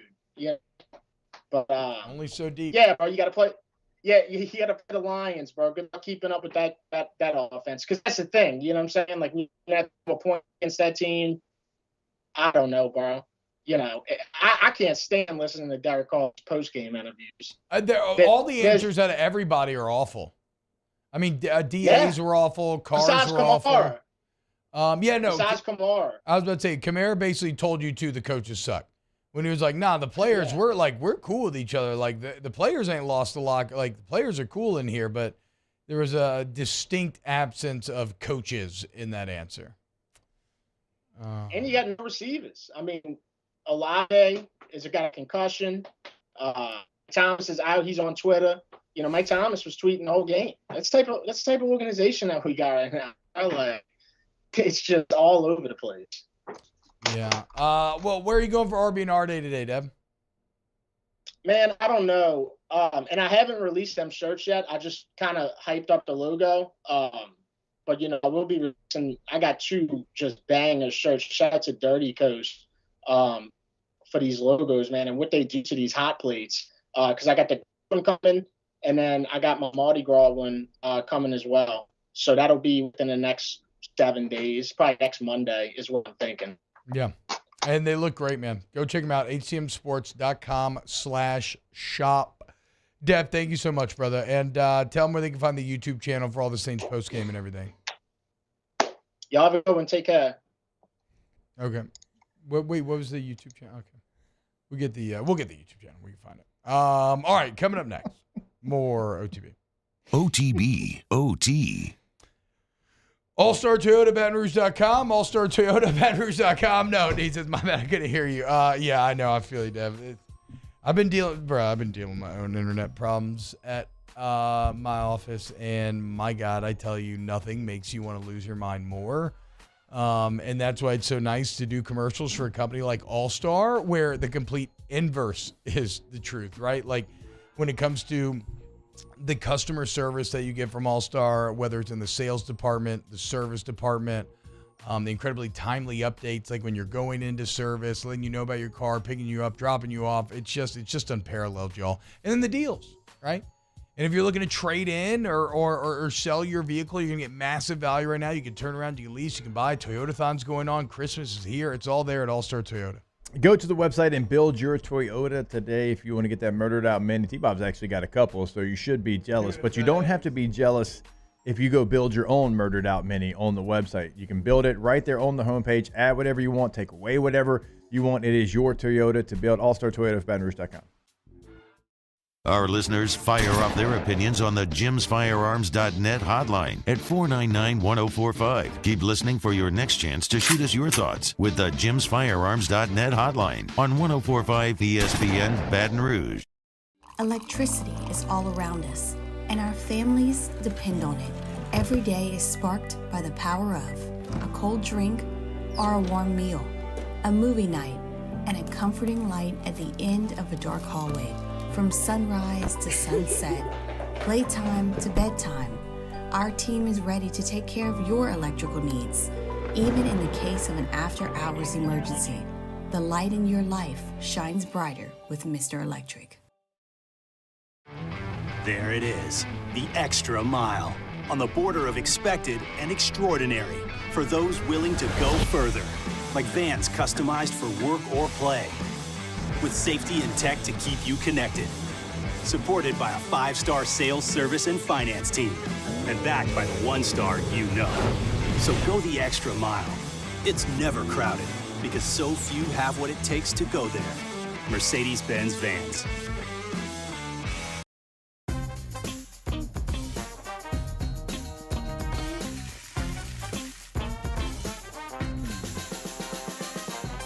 The best kept secret in town is out. Discover Tallulah at the Renaissance Hotel on Bluebonnet. Gulf Coast Bank and Trust is giving our customers the power to bank anywhere, anytime during this challenging event. And we're right there with you. Our mobile banking app is a smart way to manage your money and time. Gulf Coast Bank and Trust, the bank that cares about you. I'm Tom Granick with Gil Martin, Wardo's Po' Boys in Natchez, Mississippi. On behalf of the Granick family, we invite you to run, walk, or stroll in the second annual Rudolph Roll. Held on the beautiful Natchez Bluff, this holiday event will kick off at 8 a.m. on December 9th and will include a 10K, 5K, and 1 mile kids fun run. Along with the race, there will be live music, drinks, and of course, po' boys. We're looking forward to an even bigger party this year. For more information, please check out the link on Wardo's Facebook page or scan the QR code. Hope to see y'all there.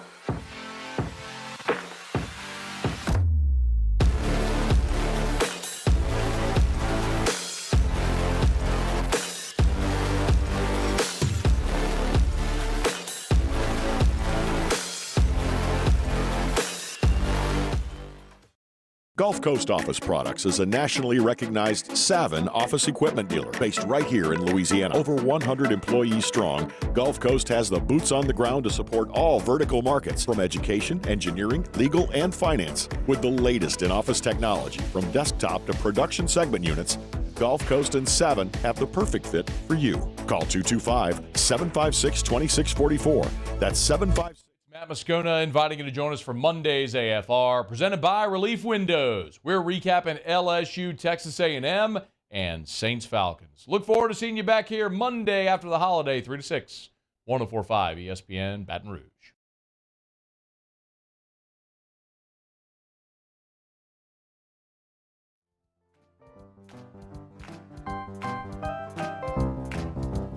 Jingle bells, jingle bells, jingle all the way.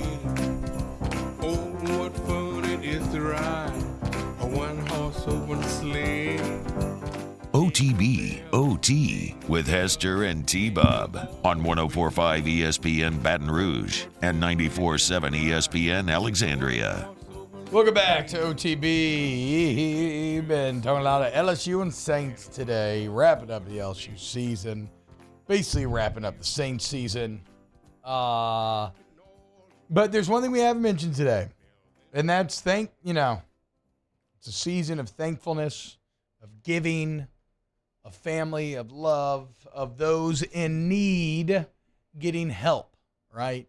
And so I think I speak for us all when I say it was just really good to see Alabama finally get a break, Yeah. It was really great to see Alabama finally have something break their way. As against all odds, 4th and 31, they somehow find a way to score a touchdown. I mean, I said it all week last week that not even the Taliban magic of Jordan Hare would be enough to defeat Bama. They were just too complete, too good. And my God, they did it. They had him. They did. Even after the fumbled snap, the fumbled punt, they had them. And then they just absolutely blew it. An epic report. That's one of those losses that ruins your entire Christmas season. Yeah. If you're an Auburn fan, that ruins you for years. And even like, and what's great, and this is what I love about football, is that it takes place 10 years after the kick six. Like, what a chef's kiss of narrative beauty. But yes, the kick six was hilarious and awful and one of the worst beats ever if you're an Alabama fan. And yes, it held you from a natty, likely, right? But it would have been your third natty in a row, you know? Your cup already overfloweth. For Auburn, they just lost to New Mexico State. They need some belief that Hugh Freeze is the guy, and it was there. And Hugh Freeze, you hired him to be the Saban killer. It was all there. And then it all fell apart. And the tears that flowed, oh my God, the screenshots out of the stands as Auburn fan watched a 99.9 win expectancy turn to 0. Just all-time bad. Everything was bad. The defense they called, you had two guys lined up on the edge, and they were, air quotes here, rushing, even though it looked like they were kind of spying. You had a third guy drop and spy. Like, if Jalen Milroe, and we were talking about this during one of the breaks, if he runs for 31 yards and scores there, you tip your cap and then you move on. Yeah. But to allow him to sit back there for like 30 seconds and find one receiver and give him a chance. And why is he the only defensive back over there in that corner? It was bad in every single way possible. Yeah, go one-on-one with Isaiah Bond, sure. Pretty good move by Bond there, too, knowing the DB's back was turned to the ball, so he kind of like fake comes back to it, and whatever. He gets like a little push-off, but that's whatever. They're never going to call that. No, and it wasn't that egregious in my opinion anyway. Yeah. But I think it was more of a vet move to like fake like you're coming up for the ball to suck up the defender, and then it's you actually have to dive backwards. And in classic Saban fashion, apparently they practice that. At the end of every week, they have a drill where they do exactly that. Everybody runs different routes in the end zone. Milroe throws it up, and the DBs, because they don't want anybody to get hurt, the DBs just let him catch it every week. And, well, lo and behold, doesn't end up working out. Shout out Jalen Milroe as well. Keeps their playoff hopes alive. I mean, still small, but alive. But alive nonetheless. It's good for them. So happy for the guys. Jalen Milroe did say, "Give me the Heisman." Yeah, okay. He was like, I mean, let's forgive him. You know, he's my man. He was my man. You just beat a bad Auburn team on the last play. It was a hell of a play. You should be very, very excited. You should. But let's chill out on the Heisman talk. His blood was running hot. Yeah. His blood was running hot, for sure. All right, when we get back, Ask the Bench, close out the show. OTB, OT. In times of need, get a full list of phone numbers, websites, and other important emergency information on the Demco Stormwatch page at 1045ESPN.com.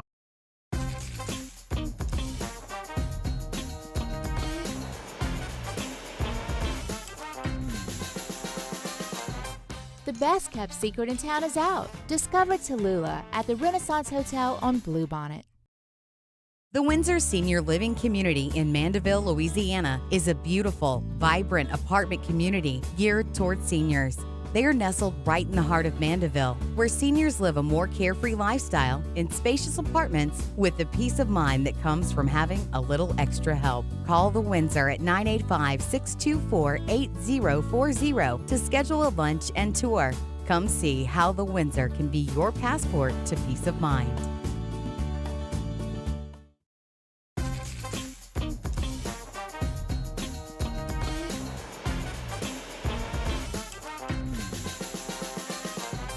The best kept secret in town is out. Discover Tallulah at the Renaissance Hotel on Bluebonnet.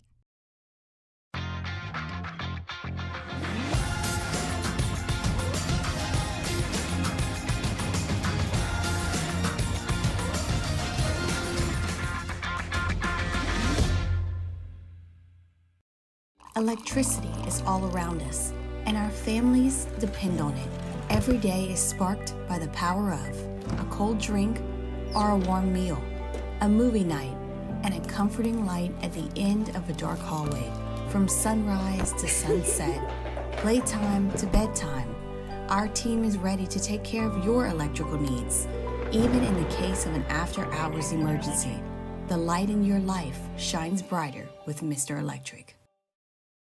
Hey, boat owners, check it out. It is the holiday season, which means it's time to buy yourself a gift by taking your boat to the next level with our friends at Front to Back Boat Service. Now is the perfect time to upgrade your boat and get it ready for that warmer weather, whether that's trolling motors, HD sonar, anything and everything. The Sherman family's been at it for 30 years, and Devin's going to take you through 30 more. Find them on Facebook at Front to Back Boat Service or go to fronttobackboatservice.com. Gulf Coast Office Products is a nationally recognized Savin office equipment dealer based right here in Louisiana. Over 100 employees strong, Gulf Coast has the boots on the ground to support all vertical markets, from education, engineering, legal, and finance. With the latest in office technology, from desktop to production segment units, Gulf Coast and Savin have the perfect fit for you. Call 225-756-2644. That's 756-2644 for Gulf Coast Office Products. I've been doing business with Luba for 25 years. They're dependable, trustworthy. It's just the attention to detail with our clients. Our folks have years and years of experience. They're highly trained professionals, but many companies have that asset. What I'd like to think makes Luba a bit different is that we use those talents in a way that truly is dedicated to serving the needs of the folks who depend on us. Dylan Cruz here to tell you about Six Rings Baseball and Softball Camp. If you live on the North Shore and play ball, go to Six Rings Camps with former LSU assistant coach Dan Canaveri. His knowledge is second to none, and your child will improve and have fun doing it. Camps were held at Coquille Park and Six Rings Academy in Covington with 4 sessions over the summer. Full day and morning only sessions are available from ages 7 to 13. Go to sixringsbaseball.com or call 985-206-9096. Learn the game to love the game. At Relief Windows, we're more than windows. We're windows, doors, party plank, and vinyl siding. But our number one product is always customer satisfaction. Join me and Jimmy out for the Monday edition of Live at Lunch. We're at Big Mike's on Aspen Square in Denham Springs, recapping the final regular season weekend of the college football season. Live at Lunch, 11 a.m. weekdays on 104.5 ESPN Baton Rouge.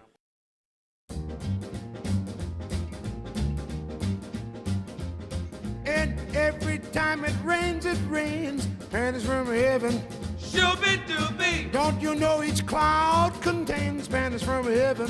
Shooby-dooby. You'll find your OTB OT with Hester and T-Bob on 104.5 ESPN Baton Rouge and 94.7 ESPN Alexandria. a package of sunshine and ravioli.